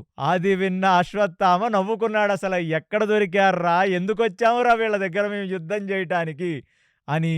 ఇప్పుడు కర్ణుడు కృపాచార్యుల వారిని నాలిక కోస్తాను అన్న మాటని సమర్థించుకోవటానికి మేఘము, గర్జన, వర్షం అనే ఉపమానాన్ని వాడితే అది చూచి పేట్రేగిపోయిన దుర్యోధనుడేమన్నాడు, నేను కూడా ఈ కృష్ణార్జునుల వైపుకి దూసుకుంటూ వెళుతుంటే అశ్వత్థామ నువ్వు వచ్చి ఆపుతావా? వెళ్ళొద్దు అని ఆపుతావా? అంటే వాళ్ళు పాపం రారాజు చనిపోకూడదని చెప్పి వాటి గురించి ఆపితే, ఇవన్నీ మీరు మీ నిజ వాస్తవ జీవితాల్లో మీరు మంచి చెప్తే ఎలాగ మనుషులు మిమ్మల్ని స్వీకరిస్తారు? మీ జీవితాల్లో మీకు ఇలాంటి అనుభవాలు చాలా జరుగుంటాయి. ఒక తల్లి కొడుకులకు చెప్తుంది మంచి, కొడుకు ఇనక నాశనం అయిపోతాడు. అలా వాళ్ళు నిజంగా వాళ్ళ ధర్మాన్ని వాళ్ళు కాపాడుకోవటం కోసం కృపాచార్యులు అశ్వత్థామ వచ్చి దుర్యోధనుణ్ణి, నాయనా నువ్వు కృష్ణార్జునులు ముందుకెళ్తే నంచుకుంటారు నిన్ను, నువ్వు వెళ్ళొద్దని చెప్తే, ఇప్పుడు అశ్వత్థామతో అంటున్నాడు, నీ తండ్రికి నీకు ఎప్పుడూ పాండవులు ప్రియులే. నేనిప్పుడు వెళ్ళి వాళ్ళని నిగ్రహించడానికి గర్జిస్తూ ముందుకు వెళితే నన్ను వెళ్ళనివ్వకుండా ఆపి మీరు నా గర్జనలో కూడా నీళ్లు పోసి, నా యొక్క పౌరుషంలో కూడా నీళ్లు పోసేశారు మీరు. ఇక అశ్వత్థామ తలబట్టుకున్నాడు. వీళ్ళు నిజంగా పాస్ అయ్యే వచ్చారా ఇంత దూరం? అసలు వీళ్ళు ఎగ్జామ్స్ పాస్ అయిన వాళ్ళేనా? నేను ఎలాంటి వాళ్ళు రాజులయ్యారు మీరిద్దరూ? నేను మీ మంచి కోసం చెప్తుంటే మీరు అసలు ఏంటి ఇలా ఉన్నారు? మీరు ఇంత విచిత్రంగా ఉన్నారు, ఇంత టాలెంటెడ్గా ఉన్నావేంటి దుర్యోధన నువ్వని. ఇక అశ్వత్థామ ఇంక దీన్ని సాగదీయకూడదు. ఎందుకంటే నీచుడితో అంటే పెంట మీద రాయేస్తే ఆ పెంట మన మీదే పడుతుందనే సామెతగా ఇక ఈ కర్ణ దుర్యోధనులతో మాట్లాడితే మన విలువ పడిపోతుంది. కాబట్టి నాయన దుర్యోధన, రాజా, యువరాజా, నేను మీ వైపే యుద్ధం చేస్తున్నాం. నిన్ను కాపాడుకోవటం మా ధర్మం కాబట్టి కృష్ణార్జునులు మంచి ఫామ్‌లో ఉన్నారు. వాళ్ళ ముందుకు వెళ్ళొద్దన్నాం. కాబట్టి నీ మనసుకు, నీ శౌర్యానికి, నీ పరాక్రమానికి మేము భంగం కలిగిస్తే మమ్మల్ని క్షమించు. మాకు పాండవులంటే ఇష్టమే. కానీ యుద్ధం వేరు, ఇష్టం వేరు. యుద్ధంలో మాత్రం ఎప్పుడెప్పుడు దొరుకుతారా అని నేను ఇంతమందిని సంహరిస్తున్నాను. మా నాన్నగారు చూడు ఎలా సంహరిస్తున్నారో. కాబట్టి ఇక మీకు నచ్చింది మీరు చేయండి. మీకు మంచి చెప్తే మీరు స్వీకరించే పరిస్థితుల్లో లేరు. కాబట్టి ఎళ్లి మీరు మీ యుద్ధం చేసుకోండి అని కృపాచార్యుడు, అశ్వత్థామ వాళ్ళకొక పెద్ద దండం పెట్టి ఇక మీతో మాట్లాడటం అనవసరమని ఆ కృపాచార్య ఇప్పుడు కర్ణుణ్ణి చూచి అర్జునుడి చేతిలో పడిపోతావురా నువ్వని చెప్పి వెళ్ళిపోయాడు. ఇదిలా జరుగుతుంటే ఇక అక్కడ దుర్యోధనుడికి అర్థమయ్యింది. కృపాచార్యుడు మనసు నొచ్చుకుంది, అశ్వత్థామ మనసు నొచ్చుకుందని. అని ఇంత విశేషమైన జననష్టం జరుగుతుంది. ఆత్మీయులు పడిపోతున్నారు. మనల్ని నమ్ముకొనొచ్చిన వాళ్ళు పడిపోతున్నారు. అలాంటి పరిస్థితుల్లో ఒక మనిషి ఏదో ఒక మాట అంటే దాన్ని మనసులో పెట్టుకోకూడదు మీరందరూ. అంటే అందితే కాళ్ళు లేకపోతే జుట్టు. ఇది దుర్యోధనుడి యొక్క నైజం. కాబట్టి మీరిద్దరూ వెళ్ళి మీరు యుద్ధం చెయ్యండి. మనందరం సమిష్టిగా ఉంటేనే గదా యుద్ధంలో గెలుస్తాం. మనలో మనం యుద్ధంలో కొట్లాడుకుంటే చూడు పాండవులు ఏం చేస్తున్నారో, ఇంకా ఈ సాయంత్రం వేళ ఎంతమందిని సంహరిస్తున్నారో. కాబట్టి కర్ణ, నువ్వు కృపాచార్యుల వారితో అలాంటి సాహసపూరితమైన మాటలు, నాలిక కోస్తానన్న ఇలాంటి మాటలు నువ్వు మాట్లాడొద్దు. అశ్వత్థామ, నువ్వు చెప్పింది కూడా నాకు అర్థమైంది. ఎవరెవరెళ్ళి ఈ యువరాజుని గెలిపించడానికి యుద్ధం చేయండిరా, కొట్లాడటం మానేసని చెప్పేసి వెళ్ళిపోయాడు అక్కడి నుంచి దుర్యోధనుడు. ఇదిలా జరుగుతుంటే వీళ్ళ యొక్క గొడవలన్నీ అయిపోయేసరికి అది సుమారుగా 8:30 అయిపోయి పూర్తి చీకటయిపోయింది. ఇక ముందు నిలబడ్డ వ్యక్తి 4 అడుగుల దూరంలో ఉంటే కూడా వాడు ఎవరో తెలుసుకోలేని పరిస్థితికి వెళ్ళిపోయింది. ఇక వాళ్ళు ఎవరితో ఎవరు యుద్ధం చేస్తున్నారో తెలియక అవతల వ్యక్తి నోటితో చెప్పాలి, నేను పాండవుల సైనికుణ్ణి, నేను కౌరవ సైనికుణ్ణి అని చెప్తే వాళ్ళ వాయిస్‌ని వీడు కౌరవ సైనికుడని పాండవుడు వాడిని కొట్టడం, వీడు పాండవ సైనికుడని చెప్పి కౌరవుడు వాడిని కొట్టడం చేస్తున్నారు ఇలాగా ఈ వాయిస్‌తో. ఎందుకంటే చీకటయిన తర్వాత యుద్ధం చేసే నైపుణ్యం కొందరికి మాత్రమే ఉంది. ద్రోణాచార్యుడికుంది, కర్ణుడికుంది, అశ్వత్థామకుంది. ఇటువైపు కేవలం అర్జునుడికుంది. అర్జునుడొక్కడే చీకట్లో బాణాలు కొట్టగలడు కరెక్ట్‌గా గురి చూసుకొని. కాబట్టి ఇప్పుడు శకుని వచ్చి దుర్యోధనుడితో అంటున్నాడు, ఏమి పర్వాలేదు, చీకటయినా మన వైపు ఎక్కువ సైనికులకు, అంటే మన వైపున్న మహారథులకు చీకట్లో కూడా యుద్ధం చెయ్యటానికి తెలుసు. అక్కడ కేవలం ధనంజయుడికి, అర్జునుడికి మాత్రమే తెలుసు అని కాసేపు అదే చీకట్లో యుద్ధం చేసుకోవటం మొదలుపెడితే అసలు ఏ రథం ఎక్కడి నుంచొస్తుందో, ఏ గుర్రం ఎక్కడి నుంచొస్తుందో, ఏ రథచక్రాల కింద ఏ సైనికుడు నలుగుతున్నాడో, ఏ ఏనుగుల కాళ్ళ కింద ఏ సైనికుడు నలుగుతున్నాడో తెలియకుండా ఓ గంట సేపు చీకట్లో కొట్టుకున్నారు వీళ్ళంతా, పాండవ కౌరవులిద్దరు. ఇప్పుడిక ధర్మరాజు చెప్తున్నాడు, చీకట్లో యుద్ధం చేయడం అంటే చీకట్లో రాళ్ళేయటం లాంటిదే. ఇది ఇవాళ రాత్రికి తేలదు. కాబట్టి ఈ చీకట్లో యుద్ధం చెయ్యటం ఆపేసి మనమందరం లాంతర్లు, లైట్లు పట్టుకొనొద్దాం అని ఇటువైపు ధర్మరాజు చెప్తే, అటువైపు అశ్వత్థామ, కృపాచార్యులు కూడా ఇక చీకట్లో యుద్ధం చేసింది చాలు, కాబట్టి మీరందరూ వెళ్ళి లైట్లు తెచ్చుకోండి అంటే, ఇప్పుడు దుర్యోధనుడు వైపున్న కౌరవ సైనికులకి ఒక్కొక్క రథానికి 5 లాంతర్లు, ఒక ఏనుకి 3 లాంతర్లు, గుర్రం మీదున్నవాడికి ఆ గుర్రం ముందు ఒక లాంతరుతో కౌరవులు యుద్ధం చేయటానికి దిగారు. ఇక పాండవుల వైపు ఒక రథానికి 10 లాంతర్లు, ఒక ఏనుక్కి 7 లాంతర్లు, ఒక గుర్రానికి ముందొక లాంతరు, వెనకొక లాంతరు వేసుకొని మొత్తం వాళ్ళందరూ ఒక గంట గ్యాప్ తీసుకొని వాళ్ళ స్థావరాల నుంచి అందరికీ ఈ లాంతర్లు, లైట్లు వచ్చేంత వరకు ఆగారు. ఒక్కసారిగా ఇక ఎప్పుడైతే ఇక లాంతర్లన్నీ ఉన్నాయో, ఇక ఈగిల్స్ ఐ పిక్చర్లో అక్కడ సంజయుడు చూసి ఆ ధృతరాష్ట్రుడికి చెప్తున్నాడు, అసలు కనుల పండగగా ఉంది, దీపావళి వచ్చిందా అన్నట్టుగా ఉంది, కింద జరుగుతుంది అని. ఇప్పుడు అదే సంజయుడు ధృతరాష్ట్రుడితో చెప్తున్నాడు, ఇది దశమి రాత్రి, ఆ విజయదశమి రోజు ఎంత ఆ దుర్గా ప్రకృతి యొక్క విశేషమైన అనుగ్రహం ఉంటదో, ఇవాళ భూమండలాన్ని చూస్తే, ఆ సైనికుల్ని చూస్తే, ఆ ఇటువైపున్న సైనికులు, అటువైపున్న సైనికులు ఆ లాంతర్లు పెట్టుకొని యుద్ధం చేయటం చూస్తుంటే, అది ఒక విశేషమైన కనుల పండగగా కనబడుతుంది అని సంజయుడు చెప్తుండగా, ఇక దేవతలందరూ వారి వారి ఫ్లైట్స్‌లో వచ్చి, వారందరూ అక్కడక్కడ వారి ఆ వాహనాలన్నీ ఇంద్రచంద్రాదులు, బృహస్పతి, కిన్నర, కింపురుష, గాంధర్వులందరూ అక్కడికొచ్చి, ఆకాశం నుంచి వాళ్ళు లైట్లు పెట్టారంట. వీళ్ళకి ఎంతో కొంచెం కాంతి కలుగుతుంది. అంటే దుష్ట సంహారం జరగాలి. అది మేము మా నేత్రాలతో చూడాలని చెప్పి సమస్త దేవతాగణమంతా అక్కడ లైట్లతో నిలబడి ఉంది. ఇప్పుడు పైన చూడగానే కర్ణుడికి, ఆ దుర్యోధనుడికి, ఆ ద్రోణుడికి చూడగానే ఏవో ఒక తారలు అంటే నక్షత్రాలు పూర్తిగా నిండిపోతే పైనెలా ఉంటుందో, అలా ఆ దేదీప్యమానంగా ఆ దేవతలు పెట్టిన లైట్లుంటే, వాళ్ళకి కింద చూస్తుంటే కిందంతా ఒక నక్షత్రాలున్నట్టుగా వాళ్ళకి కనబడుతుంది. ఇప్పుడు కొంచెం అందరికీ లైట్ ఫోకస్ వచ్చింది. ఇక దేవతలందరూ చెప్పారు, ఇవాళ నైట్ ఔటే. ఇవాళ నైట్ మ్యాచ్ చూడాల్సిందే. అసలు ఏం జరుగుద్ది, ధర్మం వర్సెస్ అధర్మం అనేది కనుల పండగగా ఈ దశమి రాత్రి ఎవరు గెలుస్తారో మనందరం చూడవలసినది అని చెప్పగానే ఒక్కసారి ఆకాశంలో ఒక పెద్ద గర్జన వచ్చింది. అంటే ఇంద్రుడు తన యొక్క ఆ వజ్రాయుధాన్ని పైన ఒక్కసారిగా మెరిస్తే ఒక హెచ్చరిక వస్తుందన్నమాట. ఇప్పుడు రాత్రి జరిగే యుద్ధం ఇప్పుడు మొదలవుతుందిగా. ఇక దేవతల యొక్క కాంతి, ఈ భూమి మీద ఉన్న ఈ లైట్లు, లాంతర్ల కాంతితో ఇక ద్రోణాచార్యుడు ఇప్పుడు అక్కడొక వ్యూహం చేశాడు. ఏమిటా వ్యూహం అంటే, ద్రోణాచార్యుడు స్టార్టింగ్‌లో ఉంటాడు. ఆ ద్రోణాచార్యుడు మొదల ఉంటే, వెనకాల వైపు సైనికులకు ప్రొటెక్షన్‌గా శల్యుడుంటాడు. ఆ ద్రోణాచార్యుడు కుడివైపు అశ్వత్థాముంటాడు. ద్రోణాచార్యుడి ఎడం వైపు కృతవర్ముంటాడు. దుర్యోధనుడు ఎక్కడ పడితే అక్కడే ఉంటాడు. సో, ఇది ఈ కౌరవుల వైపు వ్యూహం. ఇది చూసి ఇక అటువైపున్న దృష్టద్యుమ్నుడు ఏం చేశాడంటే, వాళ్ళు ఒక సింపుల్ వ్యూహాన్ని చేశారు. స్టార్టింగ్‌లో దృష్టద్యుమ్నుడు ఉంటాడు. ఇక దృష్టద్యుమ్నుడు ఇక ద్రోణాచార్యుడిని వదలడు. ఇక ద్రోణాచార్యుడు ఎక్కడికెళ్తే అక్కడ దృష్టద్యుమ్నుడు ఎళ్ళాల్సిందే.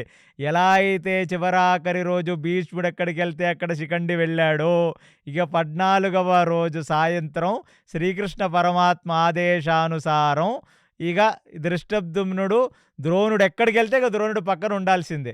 ఇక ఆ దృష్టద్యుమ్నుడికి ఏమన్నైతే కాపాడుకోవటానికి భీమార్జునులు వస్తారంతే.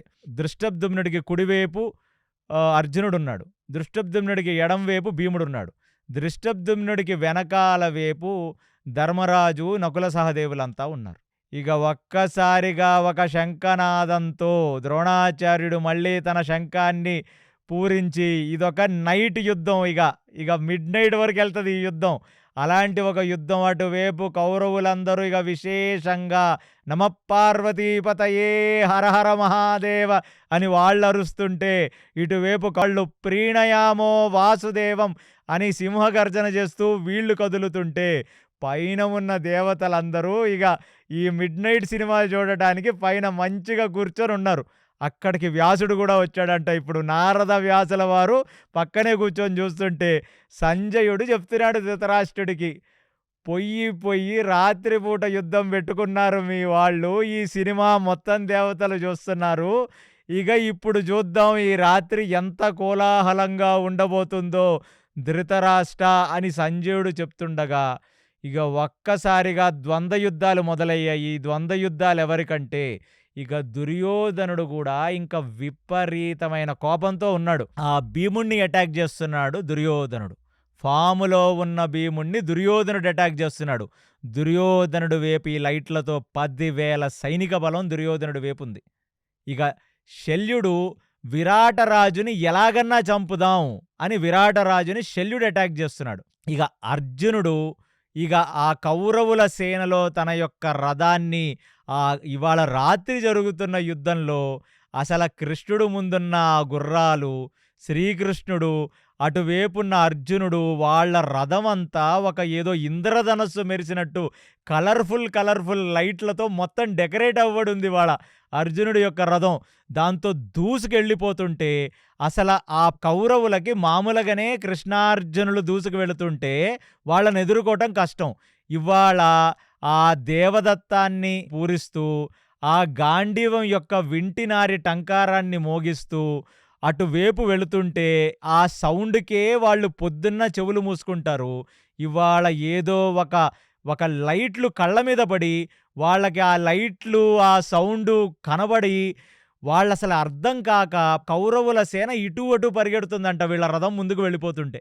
ఇక అది చూచిన కర్ణుడు, ఇక అతను గూడా అతని యొక్క విజయధనస్సుని పైన లేపి, ఆ విజయధనస్సు యొక్క వింటినారి టంకారాన్ని అతను మోగిస్తూ, కర్ణుడు గూడా ఇప్పుడు విజయధనస్సు గూడా పరశురాముడిచ్చిన ధనస్సు. కానీ వ్యాస భారతంలో ఎన్నో సార్లు ఈ 4 రోజుల్లో కర్ణుడి యొక్క ధనస్సు విరిచేశారు అని నేను మీకు చెప్పాను.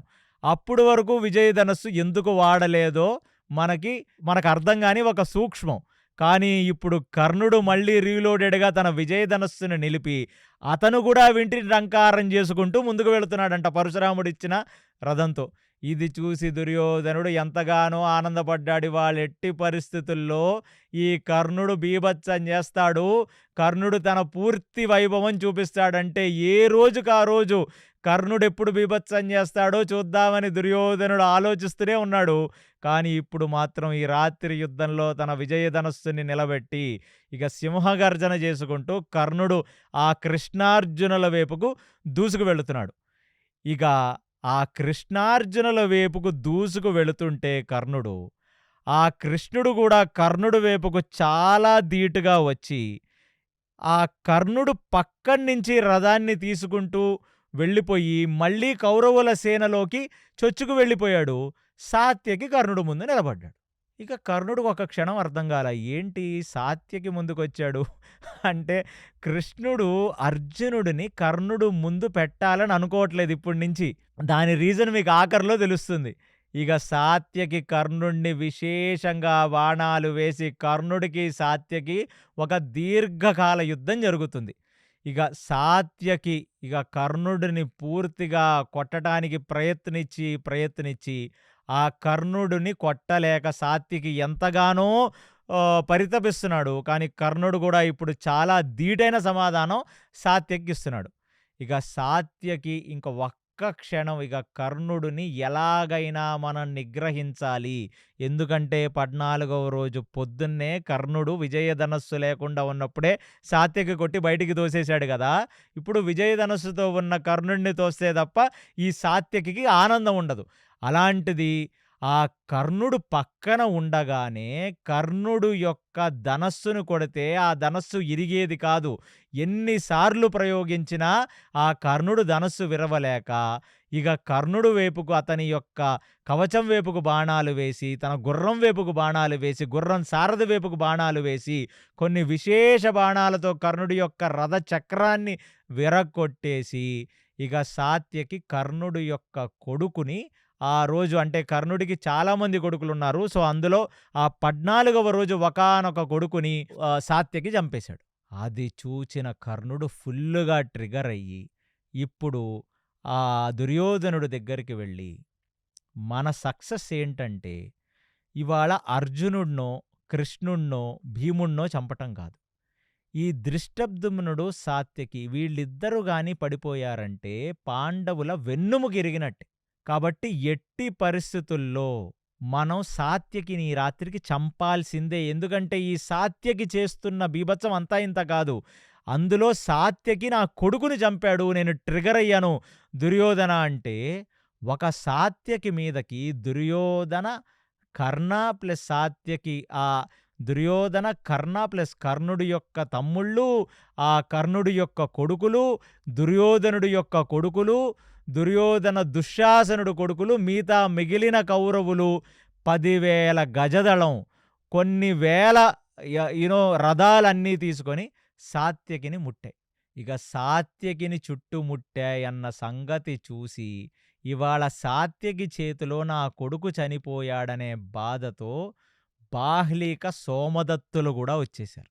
మొత్తం ఒక స్కెచ్చేసేసి సాత్యకిని మధ్యలో పెట్టేసి ఇంతమంది గలిస్తే, ఇక ఇప్పుడు సాత్యకికి హెల్ప్‌గా భీముడు, అర్జునుడు గూడా లోపలికి తోడయ్యారిగ.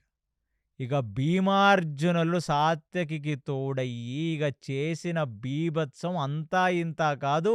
ఇగ భీముడైతే ఇగ తన యొక్క గదాదండంతో భూమి మీదకు దూకి ఇంకా ఆ దుర్యోధనుడు వేపు ఉన్న ఏనుగు దళాల్లో ఉన్న వాళ్ళని ఆ రాత్రిపూట ఆ భీముడు తన యొక్క జుట్టు విరబూసుకొని ఆ గదతో ఆ ఏనుగుల తొండాలను కొడుతూ, ఏనుగుల కాళ్ళని గదతో కొడుతుంటే, ఏనుగులు కాళ్ళు మీద నిలబడలేక 2 కాళ్ళ మీద కింద పడిపోతుంటే, ఆ ఏనుగు యొక్క దంతాన్ని తన యొక్క గదతో కొడితే దంతం విరిగిపోతే, ఒక చేత్తో గద, ఒక చేత్తో ఏనుగు దంతాన్ని పెట్టుకొని, కనబడ్డ సైనికుణ్ణి, కనబడ్డ ఏనుగులని కడుపులో పొడుచుకుంటూ, తన యొక్క ఆ గదని తిప్పుకుంటూ, గదని ఇసురుకుంటూ, అసల భీముడు చేసిన బీభత్సం అసలంతా ఇంతా కాదు. అసలది చూసి సాత్యకి వేపుకు జనాలు వెళ్ళాలంటేనే భయపడిపోయారంట. ఇక భీముడు ఈ బీభత్సం చేస్తుంటే, ఇక ద్రోణాచార్య, అశ్వత్థామ, కృతవర్మ, శల్యులు గూడా ఇప్పుడు కర్ణుడికి, దుర్యోధనుడికి కుడి ఎడమలై ఎలా అయితే అందరూ కలిసి అభిమన్యుడిని చంపారో, ఇవాళ ఇక సాత్యకిని చంపాల్సిందే. ఎందుకంటే 14వ రోజు వ్యూహంలోకి ముందు అర్జునుడు వెళితే, అర్జునుడు వెనకాల సాత్యకి వెళ్ళాడు. అంటే ఇవాళ ఎలా అయినా సాత్యకిని చంపితే రెండొస్తాయి. ఒకటి, కృష్ణుడు చాలా బాధపడతాడు. కృష్ణుడు మనసుకు బాధ కలిగించాలి.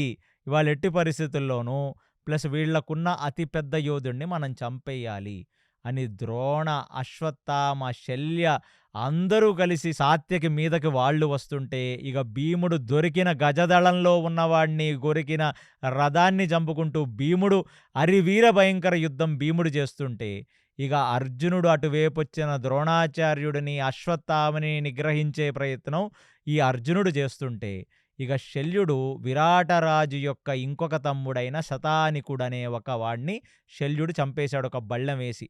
అదే కాకుండా ఆ విరాటరాజు మొత్తం ఒళ్ళంతా రక్తమైపోయేటట్టుగా తూట్లు తూట్ల కింద కొట్టేశాడు శల్యుడు.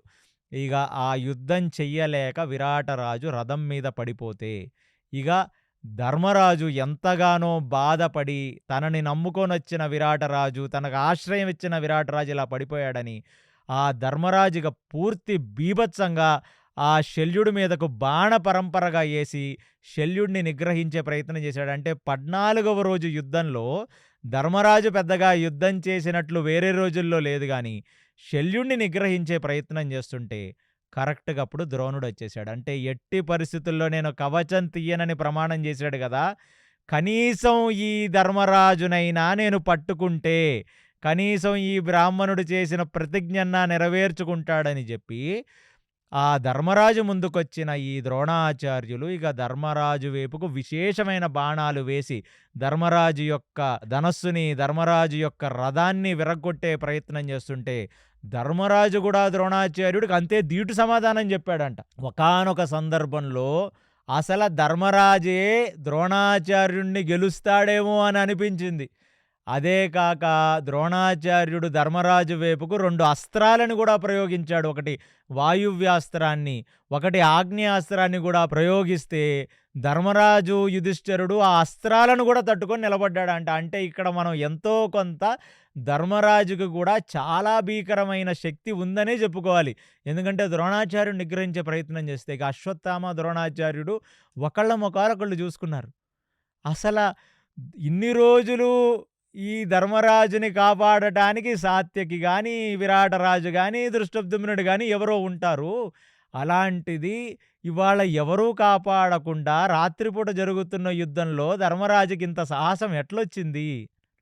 ఇప్పుడింక అర్జునుడు తన యొక్క పూర్తి ప్రతిభని చూపించి అటువైపు ఉన్న కృతవర్మతో, అటువైపున్న శల్యుడితో వీళ్ళందరినీ ఓడించుకుంటూ విశేషమైన కౌరవ జననష్టం జరిగిస్తూ అక్కడి నుంచి వెళ్ళిపోతుంటే, ఇప్పుడు కృష్ణుడు ఈ ధర్మరాజుని పిలిచి ఏదో కొంచెం యుద్ధం చేసి ఆచార్యుణ్ణి నిగ్రహించాను అని ఇక నువ్వు ఇంకెక్కువ యుద్ధం చేస్తే ఖచ్చితంగా ఆచార్యుడు ఈ రాత్రి నిన్ను పట్టేసుకుంటాడు. ఆచార్యుడు నిన్ను గాని పట్టుకున్నాడా, మనం ఇవాళ చేసిన యుద్ధం ఇంత యుద్ధం వేస్ట్ అయిపోద్ది. కాబట్టి ఇక ద్రోణాచార్యుడు పక్కనుండకు. నిగ్రహించినంత నిగ్రహించావు. వెళ్ళి అర్జునుడు రథం వెనకాల అర్జునుడు ఎవరితో యుద్ధం చేస్తున్నాడో అతనితో యుద్ధం చేస్తూ నువ్వక్కడ ఉండు. దృష్టద్యుమ్న నీకు చెప్పాను, నువ్వు ద్రోణాచార్యుడు ఎక్కడుంటే అక్కడుండు, ద్రోణాచార్యుడితోనే యుద్ధం చెయ్యి. ఎందుకంటే కృష్ణుడు వీళ్ళకి గైడ్ చేస్తున్నాడు. దృష్టద్యుమ్నుడి చేతిలో ద్రోణాచార్యుడు పడిపోతాడు. ఒకవేళ దృష్టద్యుమ్నుడు నిగ్రహించగలిగితే ఖచ్చితంగా ద్రోణాచార్యుడిని చంపేయొచ్చు. కాబట్టి నీ ప్రయత్నం నువ్వు చెయ్యంటే ఇక కర్ణుడు మళ్ళీ వచ్చి ఈ కృష్ణార్జునుల ముందు రథాన్ని ముందు పెట్టాడు. ఇక అర్జునుడు ఎట్టి పరిస్థితుల్లో ఇప్పుడు కర్ణుణ్ణి నేను సంహరిస్తాను అని తీసి బాణాలు వేస్తుండగా కృష్ణుడు చెప్పాడు, కర్ణుడితో యుద్ధం చేసే సమయం ఇది కాదు. ఇది ఇలాగే ఉంది వ్యాసభారతం మీరందరూ చూస్తే. సాయంకాలం పూట అసురులకు శక్తి పెరుగుతుంది. కాబట్టి ఈ కర్ణుణ్ణి నిగ్రహించే శక్తి మనం ఘటోత్కచుడికి ఇద్దాం. ఎందుకంటే ఘటోత్కచుడు అసురుడే. ఇక కర్ణుడెవరనేది నేను మీ యొక్క ఆలోచన విధానానికి వదిలేశాను. ఘటోత్కచుడు కర్ణుడు కలిసి యుద్ధం చేసుకొని మనం ఇంకా ముందుకెళ్ళి ఈ రాత్రి ఇదే దొరికింది ఛాన్సు. ఈ రాత్రి పూట ఇంకా ఎంతోమంది కౌరవ అక్షోహిణి సైన్యాన్ని మనం నిర్మూలిద్దాం అని చెప్పి ఇప్పుడు ఘటోత్కచుడిని పిలిస్తే ఇక ఘటోత్కచుడొచ్చి కర్ణుడు ముందు నించున్నాడు. ఘటోత్కచుడు వైపుకి ఒక 4-5 బాణాలు కర్ణుడు వెయ్యగానే ఘటోత్కచుడు లోపలికి బాణాలు మాయమైపోయాయి. అది చూసిన దుర్యోధనుడు కర్ణుడికి చెప్పాడు, ఘటోత్కచుడితో యుద్ధం చేయటం అంటే మామూలు అనుకున్నావా నాయనా? వాడు చేసిన యుద్ధం మేము భీష్ముడు యుద్ధం చేస్తున్నప్పుడు చూసాము. వాడు మామూలు యుద్ధం చేయడు, అదొక మాయా యుద్ధం చేస్తాడు. వీడితో నువ్వు కాదు కర్ణ, నువ్వు కూడా ఈ పాండవుల సైనికులను హతమార్చు, ఆలంబూషుణ్ణి ఘటోత్కచుడి మీదకు వదిలేద్దాం అనగానే కర్ణుడు వెనక నుంచి ఒక్కసారిగా పరిగెత్తుకుంటూ ఆలంబూషుడొచ్చి కర్ణుడు రథం మీద నుంచి దూకి ఆ ఘటోత్కచుడు వైపు తన యొక్క తొడని తన యొక్క చేతిని కొట్టి ఒక సైగ చేసి నా వైపు నువ్వు రావలసినది అని ఘటోత్కచుడిని హెచ్చరిస్తే ఘటోత్కచుడు ఆలంబూషణుడు వెళ్ళి గుద్దుకుంటే ఆ సౌండ్కి అక్కడ పక్కన ఉన్న ఈ సైనికుల కర్ణాలు పగిలిపోయాయంట. వాళ్ళిద్దరిలా గుద్దుకొని ఒక్కసారిగా ఎగిరి పడితే వాళ్ళ కింద కొందరు సైనికులు నుజ్జు అయిపోయారంట. ఇక ఆలంబూషుడు వెనకాల ఉన్న రాక్షస సేన, ఈ ఘటోత్కచుడు వెనకాల ఉన్న రాక్షస సేన, ఇక వాళ్ళు రాక్షసులు రాళ్ళు రప్పలు గండ్రగొడ్డళ్ళు ఏనుగు దంతాలు ఖడ్గమృగం యొక్క దంతాలు విచిత్రమైన ఆయుధాలు జంతువుల యొక్క వెముకలతో చేసిన విచిత్ర ఆయుధాలని వేసుకుంటూ ఒకళ్ళ మీద ఒకళ్ళు కూర్చుంటూ ఒకళ్ళ గుండెల్లో ఒకళ్ళు గుచ్చుకుంటూ వాళ్ళ యొక్క గుండెల్ని చీల్చుకుంటూ రాళ్లతో తలలు బద్దలు కొట్టుకుంటూ వాళ్ళ నాలుకలు బయటికి లాగి వాటిని కోసేస్తూ వాళ్ళ చేతులని గండ్రగొడ్డళ్లతో కొట్టి వాళ్ళ మాంసాన్ని చిన్న ముక్కలుగా కొట్టి ముద్దలుగా చేసి ఇసిరేస్తూ అసలు ఈ అటువైపున్న రాక్షసులు చేసే యుద్ధాన్ని అది వర్ణించలేని ఒక యుద్ధంగా చెప్తుంది వ్యాసభారతం. ఇలా జరుగుతుంటే ఇక ఆలంబూషుడు కూడా ఇక ఘటోత్కచుడిని నిగ్రహించడానికి ఒకళ్ళ మీదకు వెళ్ళి ఒకళ్ళ కోరలతో ఒకళ్ళు రక్కుకుంటూ ఒకళ్ళ జుట్టుని ఒకళ్ళు పీక్కుంటూ చేతులనే ఆయుధాలు చేసుకుంటూ ముష్టిఘాతాలు ఇచ్చుకుంటూ ఒకళ్ళొకళ్ళు ఢీగొట్టుకున్న తర్వాత మొత్తం శరీరం మొత్తం రక్తమయం అయిపోతుందంట. ఇక ఆలంబూషుడికి కూడా అర్థమైంది, ఘటోత్కచుడు తనకంటే పరాక్రమమైన వాడు, ద్వంద్వయుద్ధంలో కానీ నేను దిగితే వీడి యొక్క ముష్టిఘాతాలతో వీడి గోర్లతో వీడి కోరలతోనే మనల్ని చంపేస్తాడని చెప్పి ఇప్పుడు మాయాయుద్ధం కింద ఆ ఆలంబూషుడు ఏనుగయ్యి ఆ ఘటోత్కచుడి వైపుకు పరిగెత్తుకుంటూ వస్తుంటే ఘటోత్కచుడు సింహం అయ్యి సింహగర్జన చేస్తూ ఏనుగు తొండంతో సింహాన్ని పట్టుకుంటే ఆ సింహం ఏనుగు మీదకు ఎక్కి ఆ ఏనుగు యొక్క మస్తకాన్ని కొట్టితే ఇమీడియట్లీ అక్కడి నుంచి ఏనుగు మాయమైపోయింది. అంటే ఇతను ఏనుగైతే అతను సింహం అయ్యాడు. ఇప్పుడు ఈ ఆలంబూషుడు అతిపెద్ద నాగుపామైపోయి ఇటు వేపుకు వెళ్తే ఆ ఘటోత్కచుడు ఒక పెద్ద గద్దయ్యి తన యొక్క 2 చేతులతో ఆ నాగుపాముని కాళ్ళ కింద పెట్టి తన యొక్క ముక్కుతో దాన్ని చీరుద్దామని అనుకుంటున్న టైంలో ఆ నాగుపాము మాయమైపోయింది.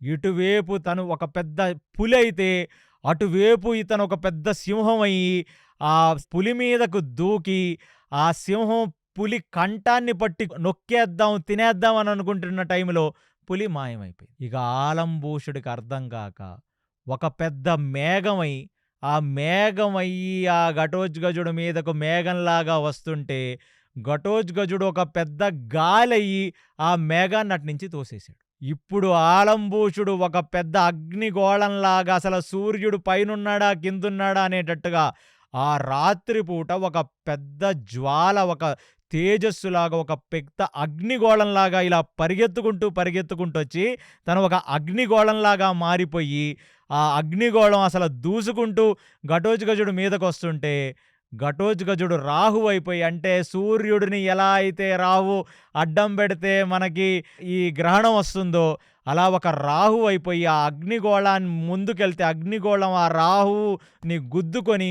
అగ్నిగోళం గాల్లో చిన్న బిందువుల కింద మారిపోయింది. ఇక ఆలంబూషుడికి అర్థం కావట్ల. అసలు ఎలాగా? అసలు ఏం చేసి ఘటోత్కచుడిని మనం సంహరించగలం? ఇదంతా కర్ణుడు, దుర్యోధనుడు, కృష్ణుడు, అర్జునుడు వీళ్ళంతా చూస్తుంటే కృష్ణుడు క్లాప్స్ కొడుతున్నాడు అసల ఘటోత్కచుడు చేసిన యుద్ధానికి. అటువైపు చూస్తే ఇంకా కౌరవుల సైనికులు, పాండవ సైనికులందరూ భయపడిపోతుంటే, ఆ రాక్షసులు చేసుకునే ఆ యుద్ధం యొక్క వర్ణన ఎలా ఉందంటే, ఒక్కొక్క రాక్షసుడు ఇంకొక రాక్షసుడిని 10-15 ముక్కలు చేసేస్తున్నారంట. ఎక్కడ పడితే ఒకడి తల, ఒకడి మెడ, ఒకడి కాలు, ఒకడి చెయ్యి, ఒకడు వేళ్ళు, ఇష్టం వచ్చినట్టు ఆ గండ్రగొడ్డళ్లతో కొట్టేసి, వాళ్ళ మోచేతులు నిరగొట్టేసి, వాళ్ళ వేళ్ళని ఇరగ్గొట్టేసి, ఆ కాళ్ళకున్న వేళ్ళని విరగ్గొట్టేసి, ఒకళ్ళ మీద ఒకళ్ళు దూకి రాక్షసులు వాళ్ళ కంఠాన్ని వాళ్ళ యొక్క నోటితో లాగి పేగులు కూడా బయటికి లాగేసి రక్తం ఇలా చిమ్ముతుంటే, అసలు రాక్షసులు అందులోనూ మిడ్‌నైట్ అయిపోయింది. ఒక 11-12 గంటలు అయిపోయేసరికి అసలు వాళ్ళకి విశేషమైన శక్తి పెరిగిపోయి, వాళ్ళసలు ఏం చేస్తున్నారో అర్థం కాని స్థితిలో మిగతా పాండవులు, కౌరవులు నిర్ఘాంతపోయారంట వాళ్ళ యొక్క యుద్ధాన్ని చూసి. ఇక ఆలంబూషుడు దగ్గర మిగిలింది ఒకటే.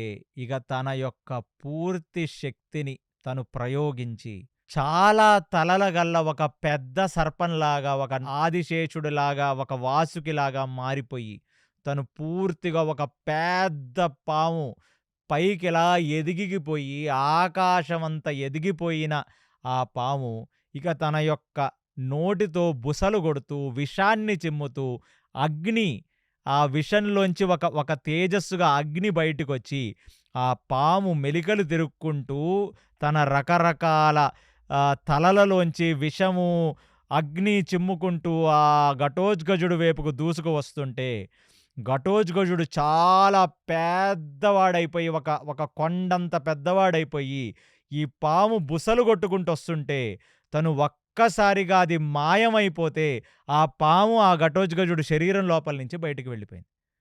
వెళ్ళిపోయి వెనక్కి తిరిగి చూసుకుంటే ఎక్కడ ఘటోత్కచుడు కనపడట్లేదు. ఇక గాల్లో చూస్తే తను ఒక పెద్ద డేగయ్యి, అసలు ఆ డేగ ఎంత పెద్దగా ఉందంటే, కొండలను మోసే అంత పెద్ద డేగయ్యి, 2 ఆ డేగ రెక్కలను పరిచి, అసలు ఒక్క క్షణం ఆ ఆలంబూషుడు ఆ సర్పాకారంతో తిరిగి వెనకకి చూడగానే డేగ వచ్చి ఒక్కసారిగా తన పెద్ద నోటితో ఆ ఆలంబూషుడు యొక్క శరీరాన్ని, దాని పడగల్ని మధ్యలో కొట్టేస్తే, ఆ పాము యొక్క కింద శరీరం కిందకి తలభాగాలన్నీ ఇటువైపు పడిపోయాయి. కొంచెం గ్యాప్ ఇచ్చుండుంటే మాయమైపోయాడు ఆలంబూషుడు. అలాంటిది ఇలా దొరికేసేసరికి ఇక తన నోటిలోంచి విషం కక్కుకుంటూ, నోటిలోంచి అగ్ని కక్కుకుంటూ, పూర్తిగా నల్లగా మారిపోయి పాము శరీరంతో ఆలంబూషుడు పడిపోయాడు.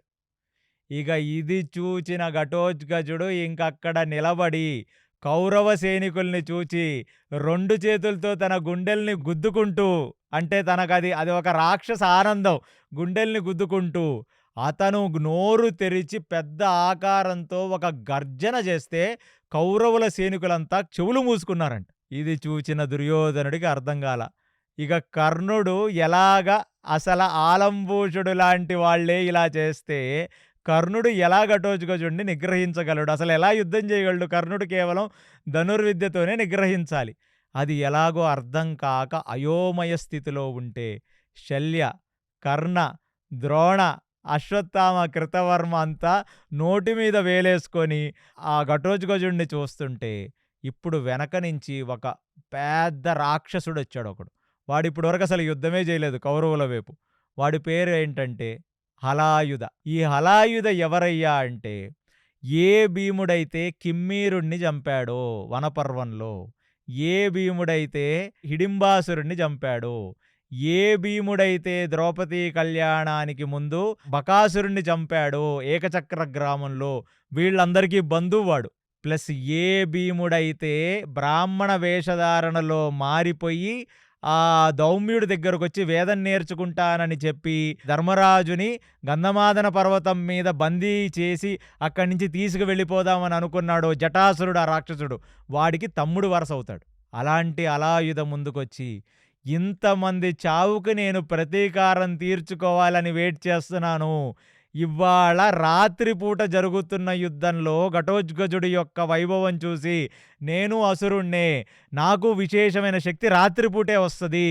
కాబట్టి నేను ఘటోత్కచుడితో యుద్ధం చేస్తాను అంటే, ఆ భీముడు చూచి నవ్వాడు ఈ హలాయుధుడిని.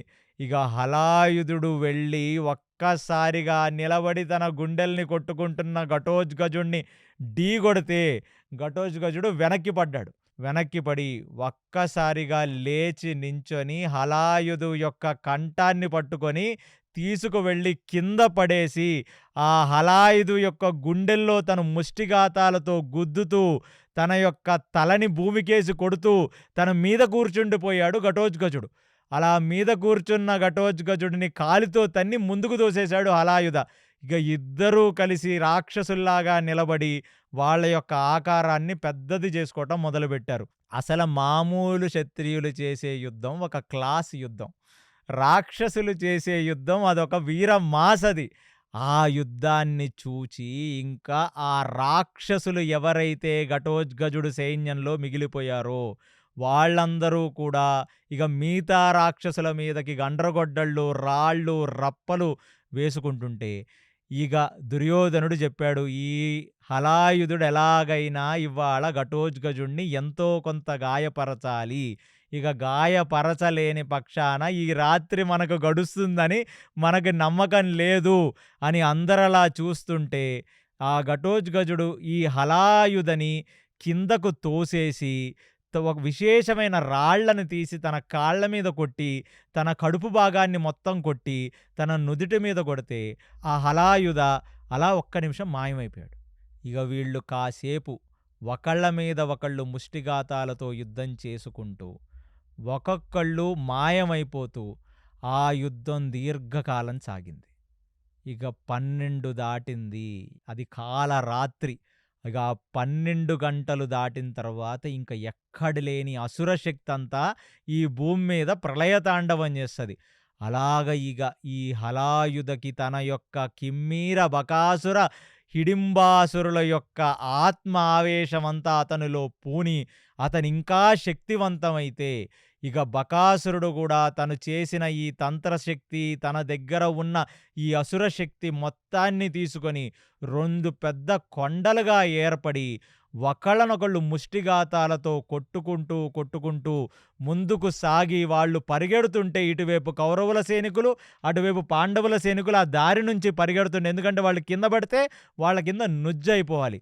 అలా చేస్తూ ఇంకా హలాయుధ కాళ్ళని పట్టుకొని గిరగిరా తిప్పి భూమికేసి కొట్టి, ఏదో ఒక బట్టలు ఉతుకుతున్నట్టుగా హలాయుధ శరీరాన్ని ఆ భూమికేసి కొట్టి తన యొక్క చేతులకున్న వేళ్లతో హలాయుధ యొక్క శరీరంలోకి తన చేతులను దింపి నిలబడి ఒక్కసారిగా ఆ హలాయుధని 2 ముక్కలు చేసి మధ్యలోంచి ఇటొక ముక్కని అటొక ముక్కని ఇసిరేసి, ఇక పూర్తిగా అసురుడుగా మారిపోయిన ఘటోత్కచుడు కళ్ళన్నీ ఎరుపెక్కుతుంటే, ఆయన శరీరం మొత్తం రక్తంతో నిండిపోయి అసలు వీళ్ళని చంపిన తర్వాత ఆ మాంసపు ముద్దలు నెత్తి మీద, జుట్టు మీద, ఆ శరీరం మీద ఉండగానే ఒక్కసారిగా కౌరవులని చూసి తను అంత పెద్ద ఆకృతిగా ఉండి ఆ తలని కిందకు పెట్టి ఒక్కసారి అరిస్తే తన అరుపుకి వచ్చిన ఆ నోటిలోంచి వచ్చిన గాలికి కౌరవుల సైనికులు గాల్లో ఎగిరిపోయారంట. ఇక ఇది చూసిన ఆ దుర్యోధనుడు కర్ణుడితో అంటున్నాడు, "అసలు ఈ రాత్రి యుద్ధం పెట్టుకొని మనం చాలా తప్పు చేశాం. శకుని మామ నువ్వేం చెప్పావు? మన వైపు చాలామంది రాత్రి చూడగలరని చెప్పావు తప్ప ఇటువైపు కూడా అసుర శక్తి ఉంటుంది. ఇటువైపు కూడా రాక్షసులున్నారు. అందులో ఘటోత్కచుడు ప్రప్రథమం. వీడి గురించి అంచనా వేయలేకపోయావు. నువ్వు ఇలాంటి స్ట్రాటజీలే వేస్తావు. మన చావుకొచ్చింది. వీడు గాని ఇప్పుడు వీడిని నిగ్రహించేవాడు ఎవడూ లేకపోతే కౌరవ సైన్యం మీదకు దూకేస్తే ఇక కౌరవులు అసలు తెల్లవారు చూస్తారా? అసలు మనకు తెల్లారుతుందా? ఎలాగ వీడిని నిగ్రహించటం అంటే ఇక కర్ణుడు లేదు నేను నిగ్రహిస్తానని చెప్పి ఇక ఆ విశేషమైన ఆయుధాలని వాడి ఆ ఘటోత్కచుడిని వేసేస్తుంటే ఘటోత్కచుడు వేసిన ఆయుధాలను వేసినట్టు తినేస్తున్నాడు. ఇక ఘటోత్కచుడు భీకరమైన ఆకారంతో ముందుకు దూకుతుంటే కర్ణుడి మీదకి కర్ణుడు రథసారథి అతను లెఫ్ట్‌కి తీసుకువెళ్ళిపోయి, అతను రైట్‌కి తీసుకెళ్ళిపోయి, అసల ఘటోత్కచుడు కర్ణుడి మీదకు దూకనివ్వకుండా విశ్వ ప్రయత్నాలు చేస్తున్నాడు కర్ణుడు రథసారథి. ఆ రోజు కర్ణుడు రథసారథి ఎవరో గాని, వాడు చాలా సార్లు ఈ ఘటోత్కచుడు యొక్క కాళ్ళ నుంచి, వాడి ముష్టిఘాతాల నుంచి, ఆకారం నుంచి తప్పించుకుంటూ తిరుగుతున్నాడు. ఇక కర్ణుడికి అర్థంగా వెనక నుంచి బాణాలేస్తున్నాడు, ముందు నుంచి బాణాలేస్తున్నాడు. అంటే ఎనక నుంచి అంటే మనుషులకు వెనక నుంచి బాణాలేయకూడదు. రాక్షసులకి ఎలాగన్నా వేయొచ్చు. ఏ బాణాలు కూడా తగిలే టైంకి వాడు గాలైపోవటం, ఆ బాణాలు గాలిలోకి మాయమైపోవటం. ఎలా అసలు నిగ్రహించాలి అని ఇక ద్రోణాచార్యుడి దగ్గరికి వచ్చాడు ఇక దుర్యోధనుడు. ఎలా ద్రోణాచార్య ఈ ఘటోత్కచుడిని నిగ్రహించటం, అనవసరంగా రాత్రి యుద్ధం పెట్టుకున్నాం. వీడు చేసే యుద్ధం అసలు మామూలుగా లేదంటే, కర్ణుడు దొరకట్లేదన్న బాధతో ఘటోత్కచుడు దొరికిన కౌరవ సైనికుణ్ణి పట్టుకొని ఏదో ఒక ఏనుగు చీమల్ని తొక్కేసినట్టుగా తొక్కేస్తూ పరిగెడుతున్నాడంట ఆ యుద్ధరంగంలో.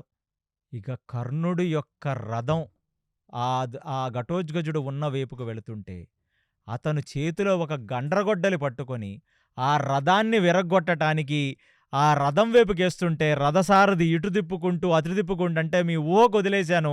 ఒక లిల్లీపుట్ లాంటి మనుషుల ముందు ఒక పెద్ద ఆకారంతో ఉన్నవాడు గండ్రగొడ్డలి పెట్టి కొడుతుంటే వాడి గండ్రగొడ్డలి తగలకుండా కర్ణుడు ఆ యుద్ధ రణరంగంలో ఆ రథసారథి అటు ఇటు మెలికలు తిప్పుకుంటూ గుండ్రంగా తిప్పుకుంటూ ఆ 8 ఆకారంలో తిప్పుకుంటూ 7లో తిప్పుకుంటూ రకరకాలుగా పరిగెడుతుంటే ఆ ఘటోత్కచుడి చేతికి కర్ణుడు దొరకట్లేదు. కర్ణుడు బాణాలు వేస్తూనే ఉన్నాడు. అవి ఘటోత్కచుడిని ఎలాగ కూడా ఘటోత్కచుడిని బాధించట్లా. ఇక ఒకానొక సిట్యుయేషన్‌లో ఇక కర్ణుడు ఒక విశేషమైన ఆయుధాన్ని తీసి ఆ ఘటోత్కచుడు వేపుకి గుండెల్లో కొట్టేస్తే ఆ ఘటోత్కచుడు ఆ పెద్ద ఆకారంలో ఉన్నవాడు ఇంక శక్తి లేక అంటే ఎంతగానో యుద్ధం చేస్తున్నాడు. అతని శరీరం కూడా పూర్తిగా రక్తంతో తడిచిపోయింది. అలాంటి వాడు చిన్న శరీరం అయ్యి వచ్చి తన రథం మీద పడిపోయాడు. ఇక తన రథం మీద పడిపోయిన తర్వాత ఇక కర్ణుడు కొంచెం ఊపిరి పీల్చి వీడిని కనీసం మనం మళ్ళీ ఒక మనిషి ఆకృతిలో కన్నా తీసుకొనొచ్చాం.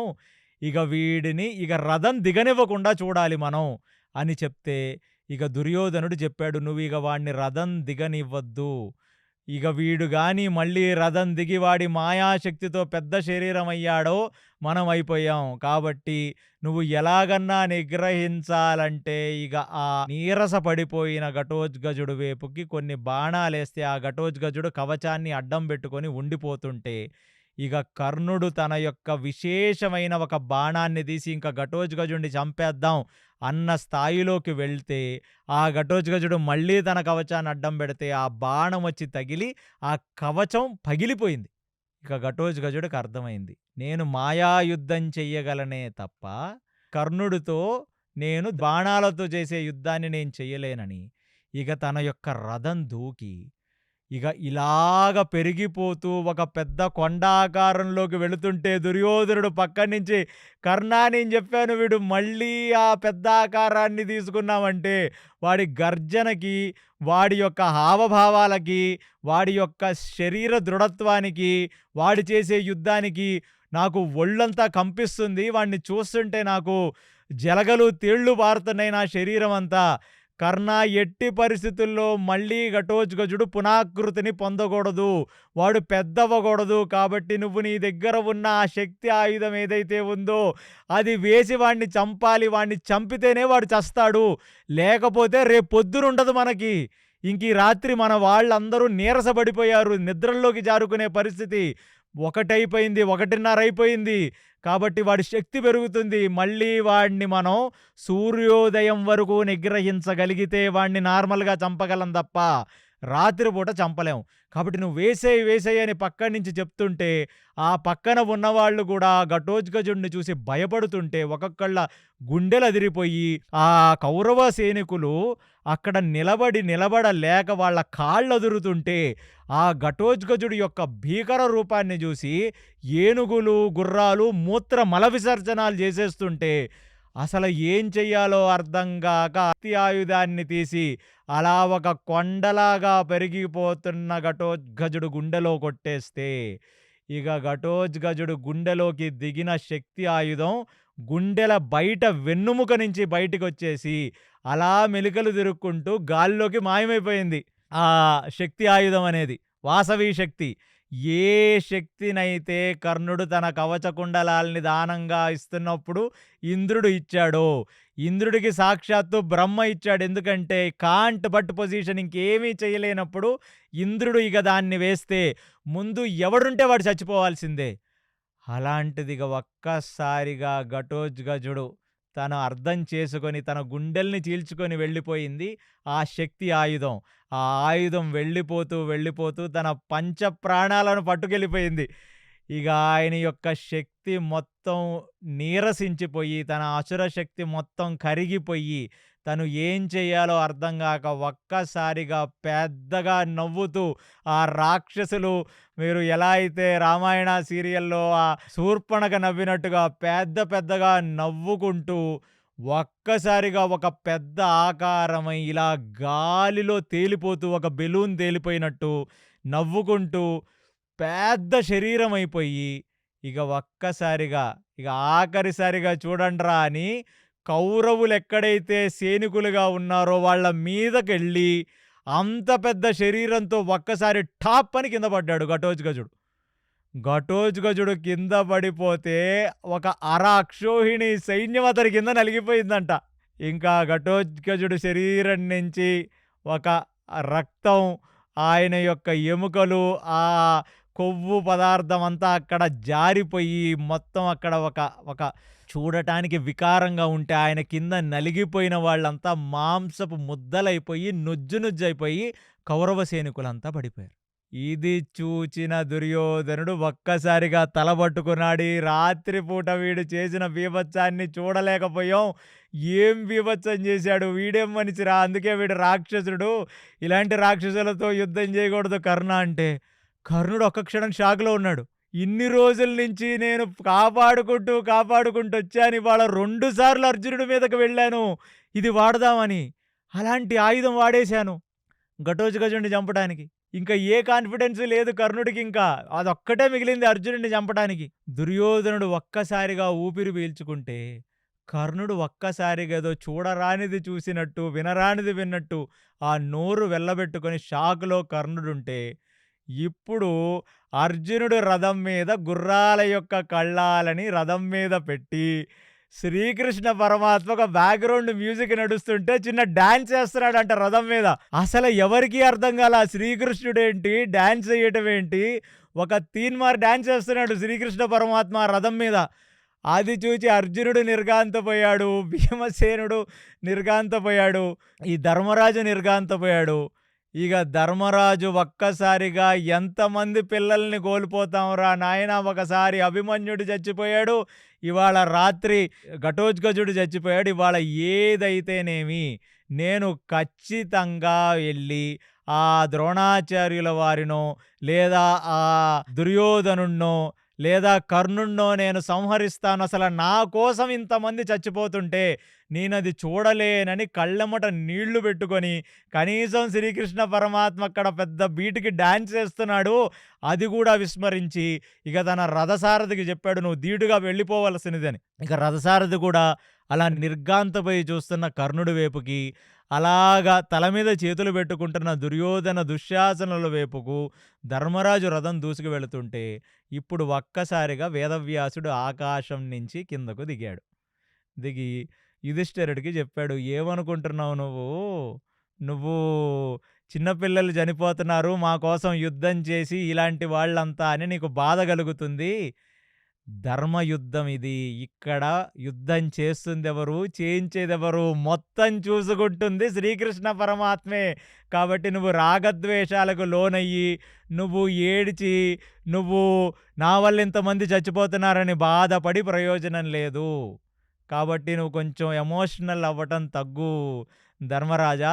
అటు చూడు శ్రీకృష్ణ పరమాత్మ డాన్స్ చేస్తున్నాడని వేదవ్యాసుల వారు చెప్తే పైనుంచి నారద, తుంబర, ఇంద్ర, చంద్రాదులందరూ శ్రీకృష్ణుడు డాన్స్ చేస్తుంటే ఆయన మీదకు ఒక కుంభవృష్టి కురిపించారు. వాళ్ళంతా పూలవాన కురిపించగానే అసలు ఏం జరుగుతుంది ఇక్కడ అనేది ఎవ్వరికీ అర్థం కాకుండా అందరూ చూస్తుంటే అప్పుడు కృష్ణుడు చెప్తున్నాడు, ఏమిటి అర్జున, నువ్వు యుద్ధం గెలవగలనని నువ్వు అనుకుంటున్నావు అంతేనా?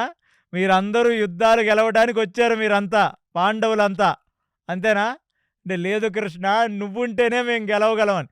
నేను మిమ్మల్ని యుద్ధంలో గెలిపించడానికి ఈ కురుక్షేత్రానికి ముందు ఎన్ని యుద్ధాలు చేశానో తెలుసా మీకు?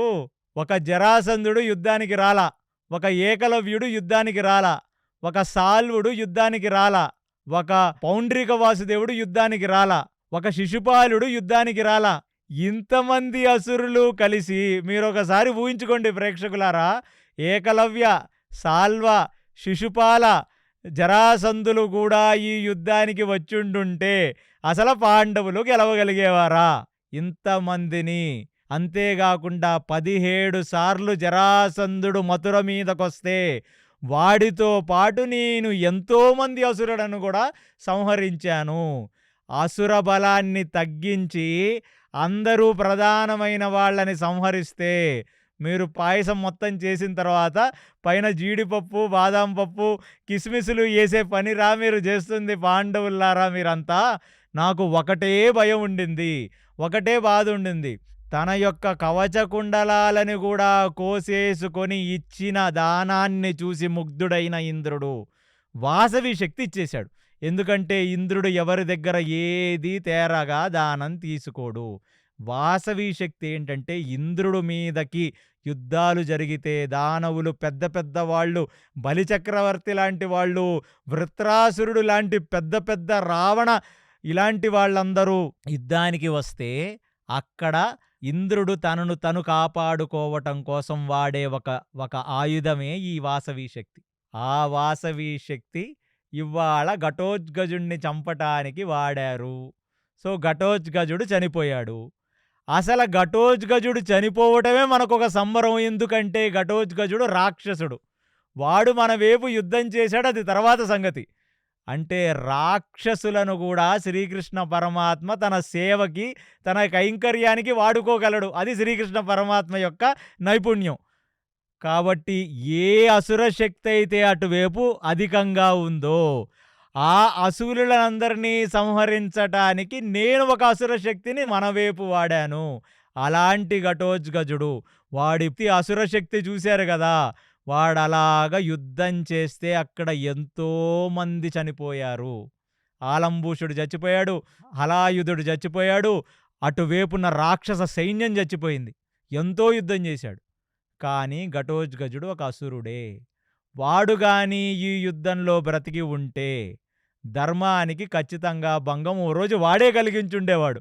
ఎందుకంటే వాడికి వేదం మీద అనురక్తి, యజ్ఞయాగాదుల మీద ఆసక్తి, బ్రాహ్మణుల మీద ఒక విశ్వాసం 3 లేవు వాడికి. కాబట్టి అధార్మికుడై వాడు మళ్ళీ ఈ యుద్ధంలో గెలిచి మీరు భూమండలాన్ని ఏలుతుండగా మీ వైపు యుద్ధం చేశానని చెప్పుకొని వాడు చేసే అకృత్యాలు, అరాచకాలు పెరిగిపోతే వాడిని చంపడానికి మళ్ళీ నేనే వచ్చి చంపుండాలి. కాబట్టి ఇవాళ ఒకే బాణానికి 2 పిట్టలు. ఒకటి వాసవి శక్తి కర్ణుడు వాడేశాడు. రెండవది ఈ ఘటోత్కచుడు చచ్చిపోయాడు. లెవెల్ అయిపోయింది. ఈ అసురశక్తి, ఇటువైపున్న అసురశక్తి మొత్తం నిర్వీర్యమైపోయింది. అదే గాకుండా అర్జున, ఈ డాన్స్ దేనికో తెలుసా నీకు? 4 రోజుల నుంచి వస్తున్నాడు కర్ణుడు. ఎక్కడైనా నీ ముందు ఎదురుపడ్డాడా? వాడికలాంటి అవకాశాన్నివ్వకుండా వాడి మనసులో వాసవి శక్తి వాడిద్దామనే ఆలోచన రాకుండా పూర్తిగా నిగ్రహించిన వాడిని నేనే.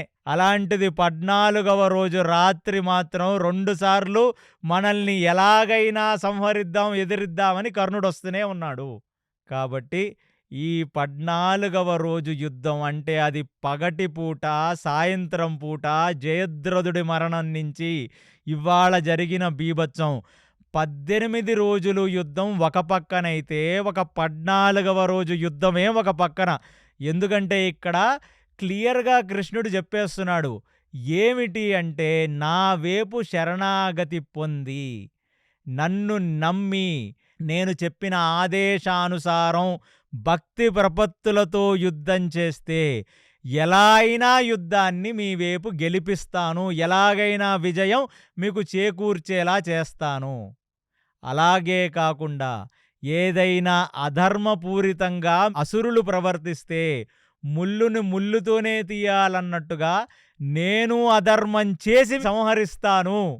అంటే ఇక పూర్తిగా అర్జునుడికి, ఆ భీముడికి, ధర్మరాజుకి, నకుల సహదేవులకి ఆ నాట్యం చేస్తున్న కృష్ణుడిని చూస్తే వాళ్ళు చిన్నప్పుడు కాళీయమర్దనం చేస్తున్న కృష్ణుడిని వాళ్ళు చూడలేదు. అలాంటిది, అలాంటి ఒక నాట్యాన్ని, అలాంటి ఒక కోలాహలాన్ని కృష్ణుడు చేస్తుంటే అసల కౌరవులకి ఏం మాట్లాడాలో అర్థం కాక ఆ ద్రోణుడు నాట్యం చేస్తున్న శ్రీకృష్ణ పరమాత్మకి 2 చేతులు జోడ్చి నమస్కరించి సాష్టాంగ నమస్కారం చేస్తూ నిలబడిపోతే అప్పుడు ధర్మరాజుకు అర్థమైంది. ఒకప్పుడు చెప్పాడు కృష్ణుడు ఉద్యోగ పర్వంలో, ఒకవైపు నేనుంటాను, ఒకవైపు నా 2 అక్షోహిణీ సైన్యం ఉంటది అంటే ఎంత నీచుడు కాకపోతే దుర్యోధనుడు 2 అక్షోహిణీ సైన్యమైతే యుద్ధం గెలుస్తాం. కృష్ణుడు ఆయుధం పట్టని కృష్ణుడు ఉంటే ఏంటి, పోతే ఏంటి అని అనుకుంటున్న దుర్యోధనుడు ముక్కు మీద వేలేసుకొని ఆ కృష్ణుడు చేస్తున్న డాన్సుని చూశాడు. అంటే అర్జునుడిని ఎందుకు గెలిపించాలంటే ఇటువైపు 7 అక్షోహిణీ సైన్యంతో వాళ్ళున్నా శ్రీకృష్ణ పరమాత్మ ఒకడుంటే చాలు మాకు, ఇంకా ఏమీ అక్కర్లేదని శ్రీకృష్ణ పరమాత్మని నమ్మి యుద్ధానికొచ్చారు. కాబట్టి ఎట్టి పరిస్థితుల్లో సామధాన దండభేదాలు ఎన్ని కావాలంటే అన్ని జిమ్మిక్కులు చేసి పాండవుల వైపు యుద్ధాన్ని గెలిపించి పాండవులలో ఉన్న అగ్రజుడైన ధర్మరాజుని పట్టాభిషేకం చేసి ఈ భూమండలం మొత్తం ధర్మ సంస్థాపన చేయవలసిన కార్యక్రమం శ్రీకృష్ణుడిది. భూభార హరణం చెయ్యాల్సింది శ్రీకృష్ణుడే. అంటే వీళ్ళు యుద్ధానికి డిసైడ్ అయితే కృష్ణుడు వీళ్ళకి రథసారథి అవ్వలేదు. కృష్ణుడు యుద్ధం డిసైడ్ చేస్తే వీళ్ళు యుద్ధానికి రెడీ అయ్యారు. ఆ శ్రీకృష్ణుడి యొక్క తేజస్సుని, ఆ నైపుణ్యాన్ని చూసి పాండవులకు అర్థమైపోయింది. అంటే ఇది కేవలం కర్మయోగంలో మనం కర్మ చేసి శ్రీకృష్ణుడి యొక్క చరణారవిందాలకు అర్పించడం తప్ప ఇక చెయ్యగలిగిందేమీ లేదు. ఆ శ్రీకృష్ణ పరమాత్మే చూసుకుంటాడు. ఎలా అయితే అంటే ఈ వర్ణన ఆచార్యులు చేస్తున్నారు, పెద్ద పెద్ద ఆచార్యులు. మనకి ఒక పూసల తీగ లేకపోతే ఒక ముత్యాల హారం చూస్తే ఆ ముత్యాలు మాత్రమే కనబడతాయి గాని ముత్యాలన్నిటినీ ఒక హారంగా ఏర్పరిచిన లోపల ఉన్న దారం మన కంటికి కనపడదు. అలాంటి కనపడని దారమే ఈ శ్రీకృష్ణ పరమాత్మ. శ్రీకృష్ణ పరమాత్మ నడిపిస్తేనే ఇవాళ 14వ రోజు ఇంత విశేషమైన విజయం పాండవులకు కలిగింది.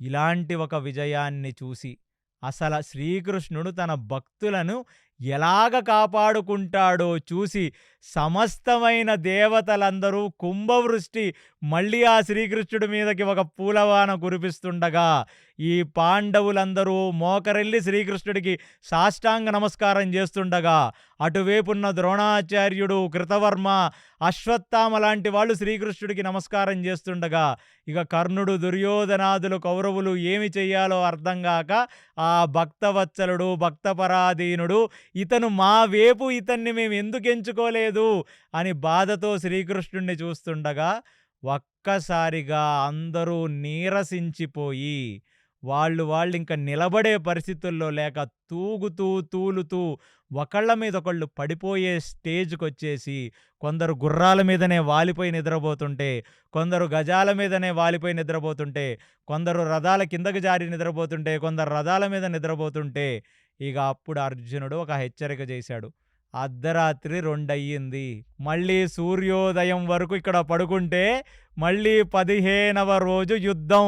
ఆ 15వ రోజు యుద్ధం కృష్ణుడు చేయించినంత మేరకు మేమందరం శ్రీకృష్ణ పరమాత్మ మీద భక్తి ప్రపత్తులతో యుద్ధం చేసి ధర్మాన్ని గెలిపించే ప్రయత్నం చేస్తాం. ధర్మో రక్షతి రక్షతః అని చెప్పుకుంటూ ఇవాళ 2 గంటలకు పడుకున్న ఈ కౌరవులు, పాండవులు మళ్ళీ పొద్దునే యుద్ధ రణరంగంలోనే 7-8 గంటలకి సూర్యోదయం అవ్వగానే లేచిన వెంటనే మళ్ళీ ఎలాంటి యుద్ధం చేస్తారో ఆ శ్రీకృష్ణ పరమాత్మ పలికించినంత వరకు మనం మళ్ళీ 15వ రోజు యుద్ధంలో మళ్ళీ మాట్లాడుకుందాం.